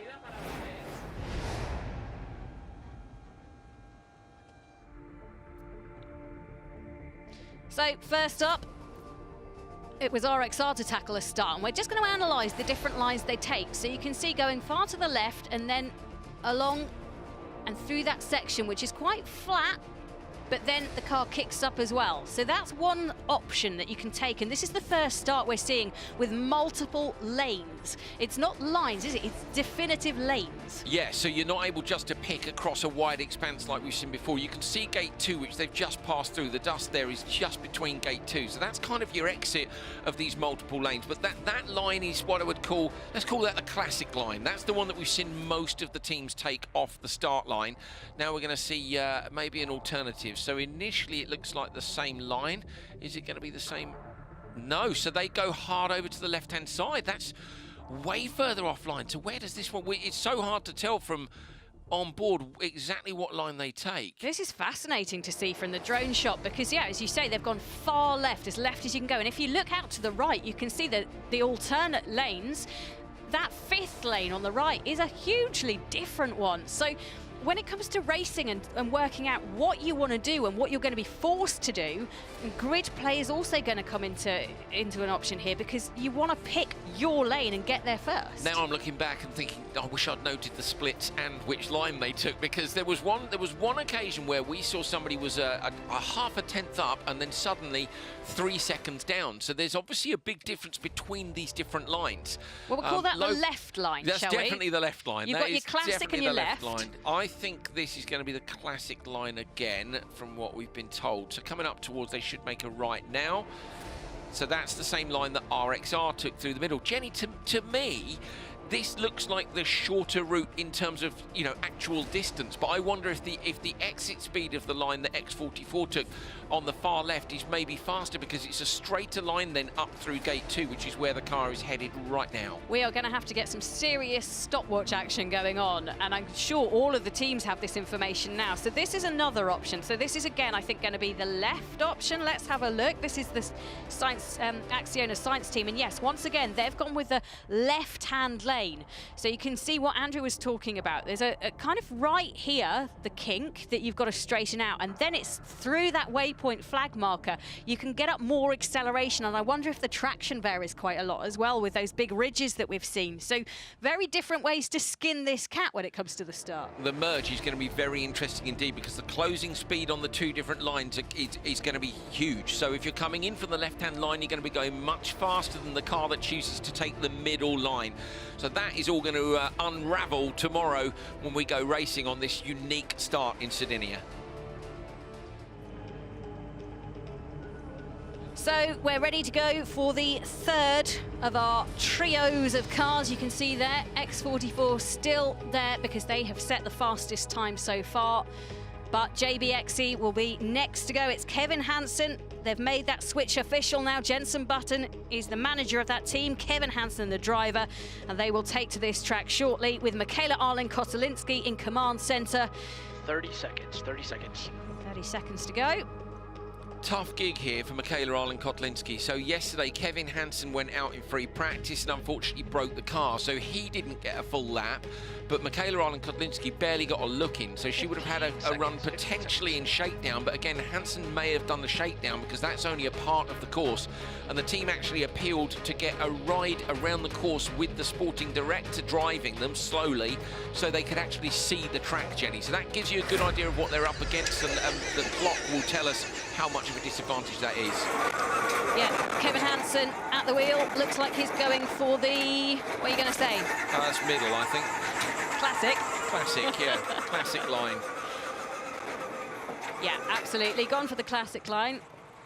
So these are the multiple lines off the start gates if you've not seen much of the action already. The middle line is the one which most of the teams are taking, but over on the far left-hand side, which comes back together here at the second gate, we've seen X44 and Acciona Sainz go. Now, those two teams are actually at the top of the timesheets as we speak.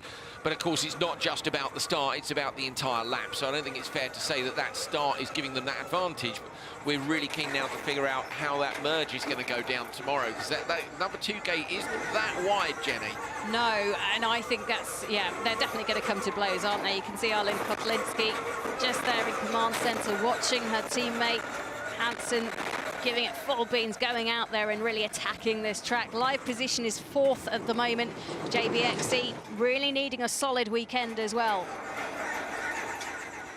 Yeah, not the start they were looking for yesterday. Kevin in full concentration mode. I love watching drivers and seeing their faces. You know, some people are just absolutely expressionless, and other people, they really gurn. You see their faces move around a lot. Were you a gurner? I don't know. I've never been good enough to have an onboard, Jenny, so I wouldn't have a clue, to be honest. I know that I say words you shouldn't say when things go wrong. Now that would be not suitable for surprised. television. Yeah, so it's which you do sometimes see proper drivers say as well. But yeah, if you just look at Katie Munnings, is quite expressionate in the car. We saw Molly Taylor early. Obviously, if the car goes over, you can expect those expressions. Laia Sands we've seen with quite impressive facial expressions. Not so much Sebastian Loeb, you know, it's almost just, yeah, whatever. And Yeah. you know he's still fully concentrated, but I love that, it's great. If you go back, it's a shame we can't see that in the likes of things like F1. We're really familiar with it from the rally and the off-road side of motorsport, because drivers wear open-face helmets and we get those on-board shots, but yeah. Inside helmet cams, that's the way forward. It'll get there in the end. It's just going to take a little while. So they're in this traction challenge section at the moment. Taken the first water jump. Now they're going to prepare to take the second for this JBXE team. You can just see the angle. They take a very different line, going actually to the right-hand side there.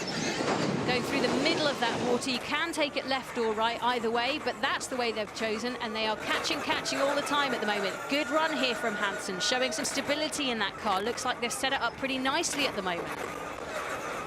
Yeah, indeed. Decent push from Kevin so far. Only a few, well, it says they're catching, only a few seconds down. What do you think Michaela's thinking right now? Game on. Yeah, but you don't think nervous about not knowing the track? Look, she's just got to go out there and do what she can. She may well be nervous about not knowing the track, but you can't let those gremlins get into your psyche, can you? You've just got to go, okay, I'll go for it. Now, it looks like Hansen's got hyperdrive on now. Took a different line there, and the first driver to do that this weekend. So obviously they think they've found something, testing it out, giving it a go. But yeah, once again, using that hyperdrive down to gate 21, which seems to be, you know, the way that a lot of the drivers are taking it. So they went from 4 seconds down to 6 seconds down at that point. So potentially it didn't actually work. But this is the time to try it, Jenny. You know, if you want to look at that line now, they might well look at it afterwards and go, you know, it didn't work. We lost a second and a half. Or Kevin might be able to say no. So there was a little mistake there from Kevin. He wasn't sure whether he was going to go left or right. He ended up changing his mind. Right was the right way to go because it gives you the wider line into that next left-handed corner so you can carry more speed through it. Yeah, so we're going to this section where you can get a real difference. The back end just bouncing around actually quite a lot for Hansen. And you can bet your bottom dollar Arlen-Kostelinski's been watching all of this, soaking it all up, working out what she needs to do. Once again, they appear to be catching, so that's good stuff. get into the section where they'll do the big downhill event. Let's see how they handle this, because there are multiple ways to do this as well. So they'll approach it and decide which part they want to take. Again, going a little bit wide. Through the right-hander, I think Kevin might actually be past that already. I think we must have been on board with him, or is it now? Is it no, you're absolutely right. They're already through. Yeah, so coming down now towards the end of the run, and he's going to hand over to Michaela Olin-Kodlinski, and they're just 9 seconds down. So at the minute, saying they're in P3, live position, okay. So good run. Want a decent switch over as well. And you can see there, Olin-Kodlinski, she's got her insert. Mechanics waving, saying, come here, make sure you get into the right bay, because we have seen mistakes in this section. We've also seen speed infringements in the sections when it comes to the switch. No incidents so far, actually. It's been pretty clean. So clearly the drivers getting their heads around this championship and realizing what is a very costly mistake and can really add on penalty points. And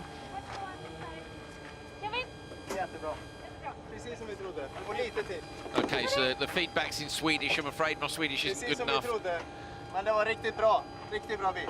Drive fast? I'm sure it wasn't that. Not sure. Okay, so we're hearing... something was good. Yeah. Hopefully that's a positive sign then for Michaela. As you say, she doesn't have a huge amount of experience around here. The car is running good, is what he said. There we go. That's a nice way to be, you know, having a car handed over to you. There's no power steering. You're going to have to go there and wrestle it. The car's handling well. Little shake of the head from Kevin. I wonder if they were slightly late on the release there. He said something just to the side of our camera.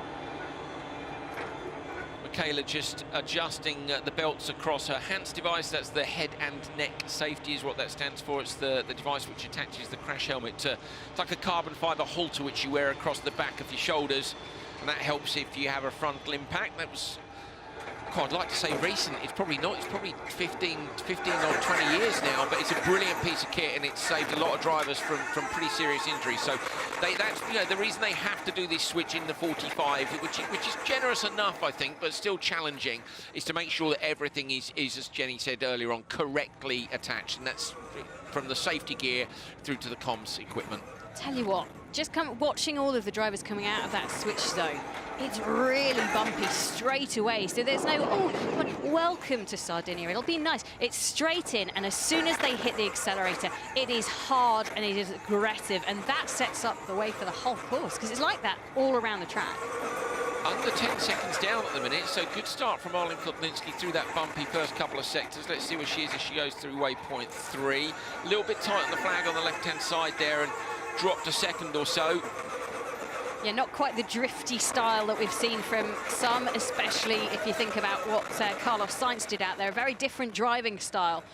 But she's catching, so whatever she's doing is working for her, and that's the most important thing, that you're authentic in the car, true to yourself, and doing what works for you. That was nice rotation on the way in, and then at the exit it just stalled the slide slightly. And Michaela's background, I think it's fair to say, is more with circuit racing than it is with the off-road stuff, so just got to learn to hold those slides. So the circuit racers have a tendency to try to correct immediately as soon as possible, whereas sometimes with rally, cross, rally, raid, you want to hold a slide to rotate the car through the corner on the surface. But she's doing really well so far. They're just about, she's holding on to that 10-second gap, and if they can do that, then in theory they could get up into P2, Jenny. Yeah, Kevin, you can see there in the command center, a little bit warm after his trip around the track, but just looking at the information, trying to get all they can back, kicking up a little bit as they come to this first water area. She's gone far to the right-hand side of that.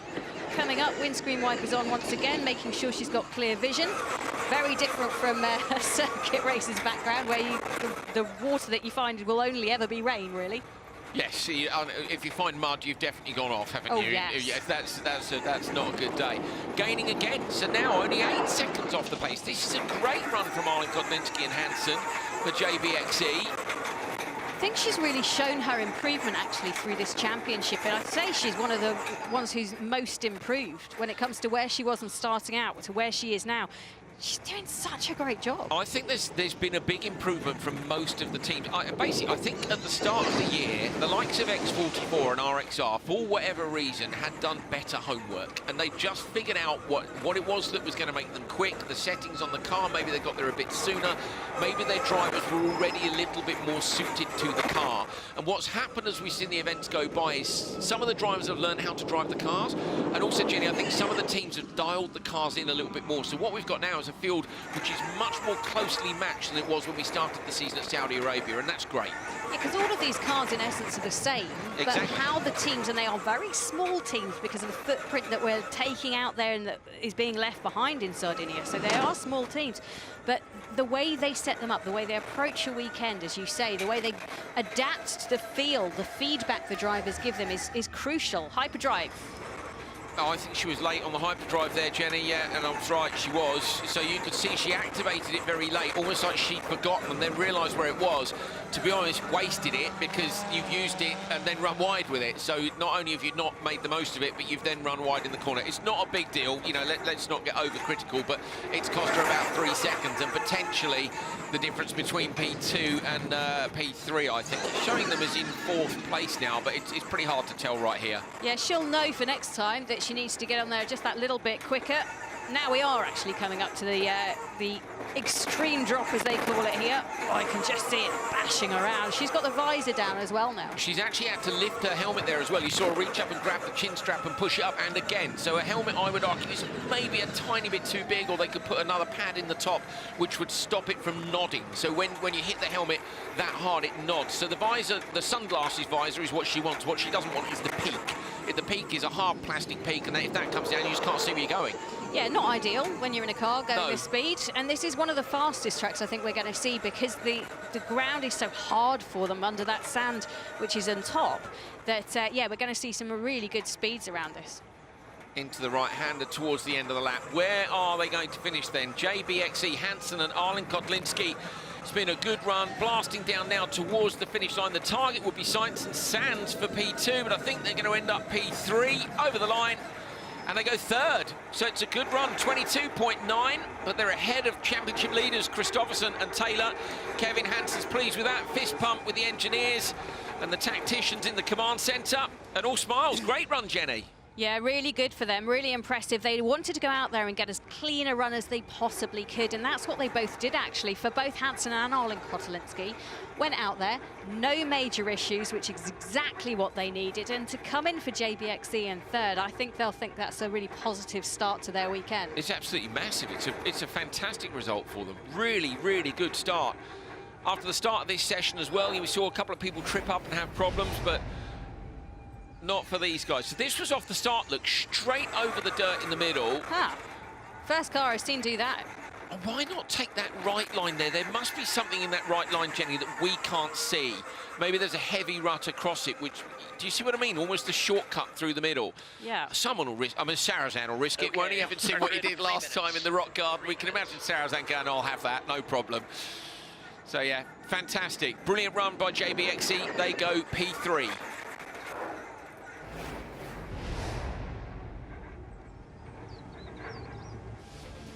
Veloce next to take to the track, the black and green car number 5, and it's Emma Gilmore. Just having a look around at the dash as she started off, but then it was full focus and taking a more classic line off the start. It's rocky out there, it's bumpy, it's aggressive, and Emma was aggressive with that car as well, finding some really nice traction and getting some decent speed up. Yeah, second outing for the New Zealand rally driver. Great job by her. Last time out, just feeling your way into a new car, a new team, trying to do the job. You know, we want you here to be quick. Please don't roll the car. She did a good job in Greenland this time round. That little bit more confidence to go, you know what, I'll show you what I can do. I'll push a bit more. A little bit wider the bushes there. She would want to be tighter in and not drop it down into those ruts. But Jenny, it's so hard to choose a line through this section and carry all the speed through. Yeah, the car kind of places itself. Very and if much. you're not on top of it, then it can run away with you. We've seen that happen a few times. Through that mud, you can see the secondary bounce point also filling up with a bit of water as well there. So wipers on, and away she goes. This was the hyperdrive. Listen to that. You can see it immediately, and then you see the dust pick up behind the car. It's like an extra boost of wheel spin away from the line down to the braking point. This is where she got a little bit sideways, but, you know, fully lit. That's what we like to see. Back it in, back on the gas and away. Good drive, wasn't it? Yeah, really good drive. Then they did the switch over. Sarrazin, last time out, really took an aggressive approach when it came to the race. You can see the different options when it comes to this start. Really unique start. The back kicking up in that sort of ravine part that they go over, and that happens a few times on their way down to the line. Sarrazin chasing down the times of the top teams. He took 5 seconds off them pretty quickly off the start, but then it was pegged from then on. Couldn't really make any further headway, and Jenny, I think it's a sign of how hard these teams are pushing now. So Sarrazin with you know, both Sarrazin and Gilmore with a full attack, it was hard for them to take much time off the top two, certainly. Yeah, quite a heavy landing into the start of the traction challenge in that water, and not hugging the same sort of line that we've seen from the other drivers, going really close to that bush. So we'll see if they change that for their next run out. But I think they'll be relatively pleased with what they've been able to do around this track. They've shown they're adept at many of the challenges that have been thrown at them, and Sarrazin, again, nice clean run, which is what he wanted. Good run as well. It sees them go P3. So at the minute it's X44, Acciona Sainz and Veloce. Last run of Q1 here in Sardinia. 30 seconds out before we see which lane off the start the ABT Cupra squad takes. It looks like it's Matthias Ekstrom at the wheel for the first lap. That will mean Jutta Kleinsmith takes over for the second one. Very much a threat for the top of the table, this team. Both drivers really, really fast. Yeah, let's see what they can do here then. The ABT Cupra car, our last car for qualifying one. All eyes focused on the green light. And we're away. Good traction. Looks down. And let's try and work out what line they've taken. It's not always that obvious for us to see here, but a nice getaway off the line, that's for sure, from Matthias. So he's gone extreme left. Yeah, they've gone over to the left-hand side. So they've had the benefit of watching every other run. They've been able to watch it and see who did what, who went where, and what difference that made to their lap times. Ekstrom never misses a trick, so he will have been all over that with the guys in the rest of the team. They're 0.72 up at the moment. Wait until they get to the second gate. That's our best indicator then of what the time difference is between these two different lines. He might be there already, actually. Pretty impressive start then. There we go. So just down a little, actually. Live position was second, but that was waypoint Gate 3. There's not a lot in it, is there? So it looks like all the different lines are working through there. Mind that rock on the left-hand side. Here's the big cut that everyone's been taking. I mean, Timo Schneider knows what he's doing when it comes to track design, so presumably they'll have tested it. They'll have made sure it works for everybody. Yes, there'll be big advantages and disadvantages to be had, but they've come up with a clever way of doing it on this event, and it is a new way of starting the race. Normally, you've just got a vast expanse in front of you. This time, you've got to work out exactly which path you want to take and then hope that you can actually take it when it comes to the race, because you might be forced into a very different option. Ekstrom has really been getting his head around electric racing. He's just won the Pure ETCR Championship. So already, in some style as well. Yeah, there was the big spin, wasn't there, back onto the track, and so he's going to be doing the Dakar with Audi in a hybrid vehicle. He's doing this series, of course, with ABT Cupra. He's won Pure ETCR. I mean, the fact that he's just won a circuit racing championship and he's about to be a factory driver in the Dakar tells you all you need to know about the fact he's multi-talented. He won the World Rallycross Championship back in 2016. Runs his own team. He is a very multi-talented guy in terms of both the mechanical side. I've seen him fix his own cars, which of course is another skill which is really important for cross-country events. But really getting into the electric side of motorsport, and you can't help thinking all that information he's gathering from all the different types of cars he's driving is going to stand him really well, and they are quickest at the minute. Something actually that's very different about this championship, because they're so restricted on numbers, a lot of the teams have drivers employed for them who can do a little bit of everything. You know, hearing from Molly Taylor, Sarah Price, they are people who can go out there and fix a car as well, because they're used to having to do that. They've been their own race engineers, race mechanics, team principals in the past, you name it, they've done it. So great to have this wealth of information on board. time is absolutely, I was going to say it's absolutely pegged. He's just taken another 7/10 out of it, so it was 1.88 up to 2.5 now. Going through that section, managing to get third in the Continental Traction Challenge. So pretty good, but not good enough. 5 points on offer across the weekend for the person that goes fastest. And hyperdrive on now, going... Is that the same line or slightly different line to me? There's 3 different lines. I've just spotted, because we're up on the drone, that there's 3 different lines through there, but the other lines must be slightly slower because of the fact nobody's taking them. But again, when we go racing, if you're behind someone who you are convinced you're faster than, we might see those extra lines come into play there. The other thing, Jenny, is if the line's a little bit longer, but you can carry some speed through it, you could use your hyperdrive and go around that longer line and try to make the pass with an alternate. So it'd be interesting to see.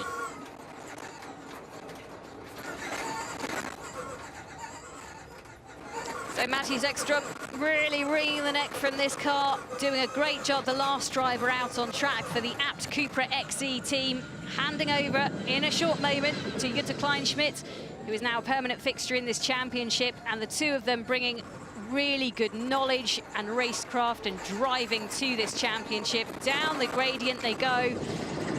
Nicely done.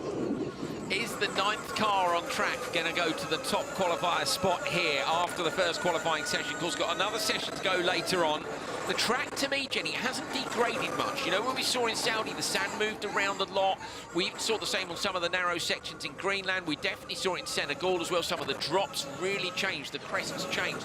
We're not seeing so much track evolution here. So going 9th has given them all the benefit of watching everybody else, but none of the losses that you associate with the track cutting up. So this is a great position for them to be in. Into the switch zone, a second up, and Kleinschmidt will know now. Yeah, a little sideways look at the camera. I know, the pressure's on. We've got to do this. Last driver to go. I mean, you do feel it, don't you? The nerves get there, the tension, but then the adrenaline kicks in, and all of a sudden you're in a car and you're going full tilt and having fun out there, but also pushing yourself. And Jutta's been very, you know, open about this. She came in as the championship driver alongside Timo Schneider, and now she's found herself competitive and one of the best competitors out there. She is doing a brilliant job. Yeah, she is, absolutely. She's got this. She's just got to get in the car knowing I've got this. Also, though, Jenny, the top spot's important, but there's 20-odd seconds across the top 4. Anything in the top 3 would be good. You know, don't bin it chasing the P1. Once again, don't think my language skills are going to help. So Ekstrom speaks German, because he's been in the German Touring Car Championship, DTM, Deutsche Tourenwagen Masters, getting into it. He speaks German through his long association with Audi. Kleinschmidt looking across for the release. If you remember, she released late on her first event from the area. This time she gets the car into drive. They're not actually allowed to engage drive, so they time how long it's in neutral for is what the switch zone is timed by. There's an indicator outside the car which tells them through the chevrons, and now she's going to go at 30 clicks just into the side of that start area, and then the chase is on.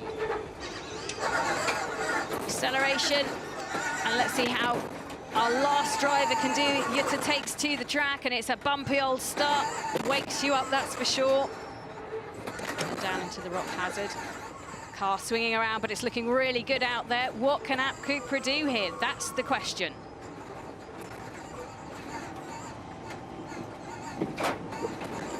Jutta Kleinschmidt in the car for ABT Cupra. Last run of Q1. She's on a big push here. They're 3.5 seconds up. It's great, and that's capitalising on Matthias Ekstrom, who was first in the car. Matthias, that was a fantastic lap from you, just under a second's lead in that session. How much pressure is on Jutta now? Not much.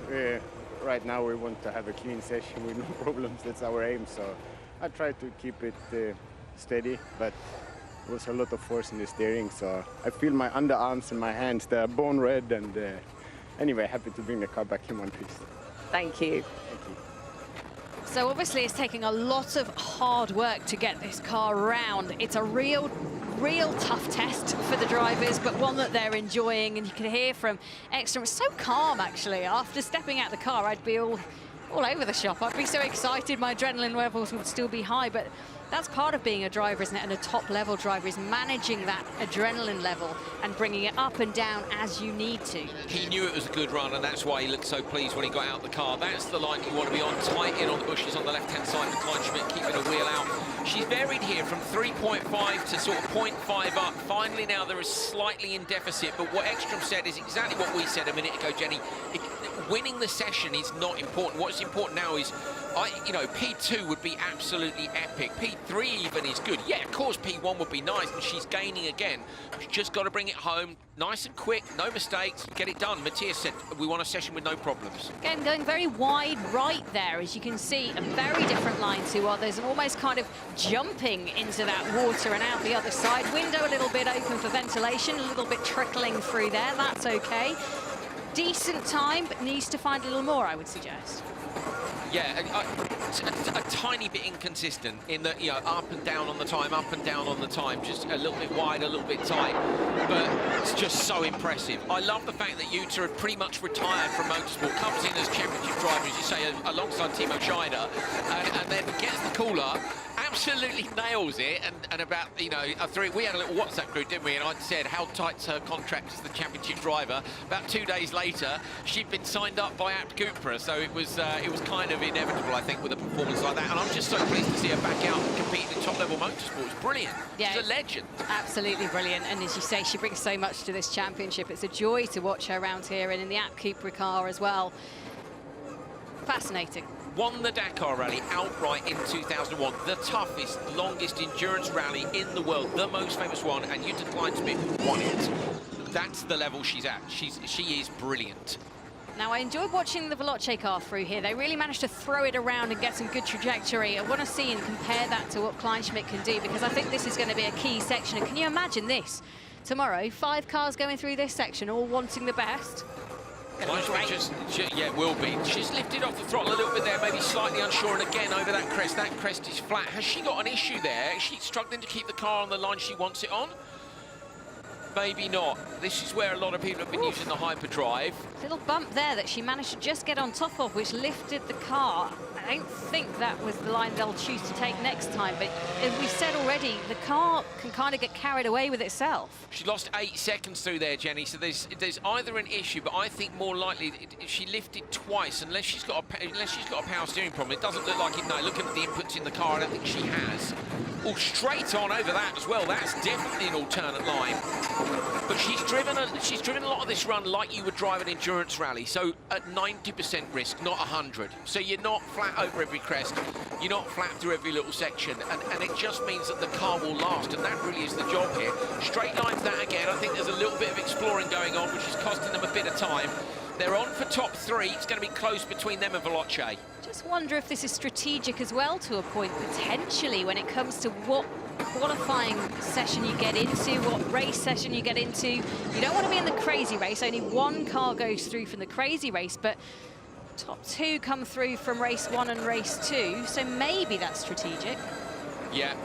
It could be. I mean, it's difficult, isn't it? You can't really tell what everybody else is going to do in the next session, so it's very hard to put yourself in the race you want to be in. But right now, it's about how far up this leaderboard they can get. They're chasing down the time of Gilmore and Sarrazin for Veloce. Jutta Kleinschmidt coming down towards the finish line now. She crosses the line, and where they slot in, they go 4th. So ABT Cupra into P4. So you can see their leaderboard. Gutierrez and Loeb once again showing they are the masters of qualifying, but then Sainz and Sainz, Sarrazin and Gilmore, that's your top 3. X44, Acciona Sainz and Veloce making your top 3, and a very strong showing. No results for Xite Energy and Segi TV, so they'll have to make up ground when it comes to qualifying 2 later today. Well, that's it then for Q1. Confirmation of the result. It's X44 at the top of the table with Gutierrez and Loeb. A spin for Gutierrez, don't forget, but Loeb with an absolutely epic run. P2, Acciona Sainz, Sainz and Sainz. Brilliant performance by both of them as well. And Gilmore and Sarrazin right up there in P3. Just look, a second and a half ahead of ABT Cupra, Ekstrom and Kleinschmidt. You can see if it finished this way, which of the semis they would end up in, so that's a good indication, but we've got another qualifying round to go, which should be even more drama. excellent news, and a chance for the Xite Energy and Xite Chip Ganassi team to try and get back. This is who was fastest on the individual laps as well, so you can see good reference point there. Look how close it is on lap 1, the left-hand side. So you can see there was not much in it. There's 11 seconds across the top 4. Go to the right-hand side. Sebastian Loeb was 15.8 seconds faster than anyone on that second lap. Remember, you can't compare the 2 laps because they're slightly different, but epic performance. The 9-time World Rally Champion, he really put on a show, didn't he? And Gutierrez was great as well. She'll know that without that spin, Jenny, they'll be even further up the road. So they'll be looking for a perfect run in the next session. Yeah, I think all of these 3 teams went out there and really hammered it home, didn't they? They gave their absolutely everything, and Loeb's run, as well as Sainz's run, actually, were things of beauty. It was mind-blowing how good they could actually go out there and be. So, yeah, a lot to look forward to in the second part of qualifying today. Track hasn't changed much. We haven't seen much evolution in terms of it slowing down, so I'm expecting to see similar times in the next session. Maybe even the Continental Traction Challenge could be up for grabs if somebody can use the hyperdrive. Remember, Loeb did that as well. They're winning everything at the minute, but can they win the TQ again, and could they maybe convert that to a win? Well, you can see some of the moments that we've had in the first part of qualifying, and my word, it was an absolute rock and roller for some of the teams out there. We need some good redemption drives later on, but make sure you come back and join us, because this has everything that it wants to be the best X-Prix yet.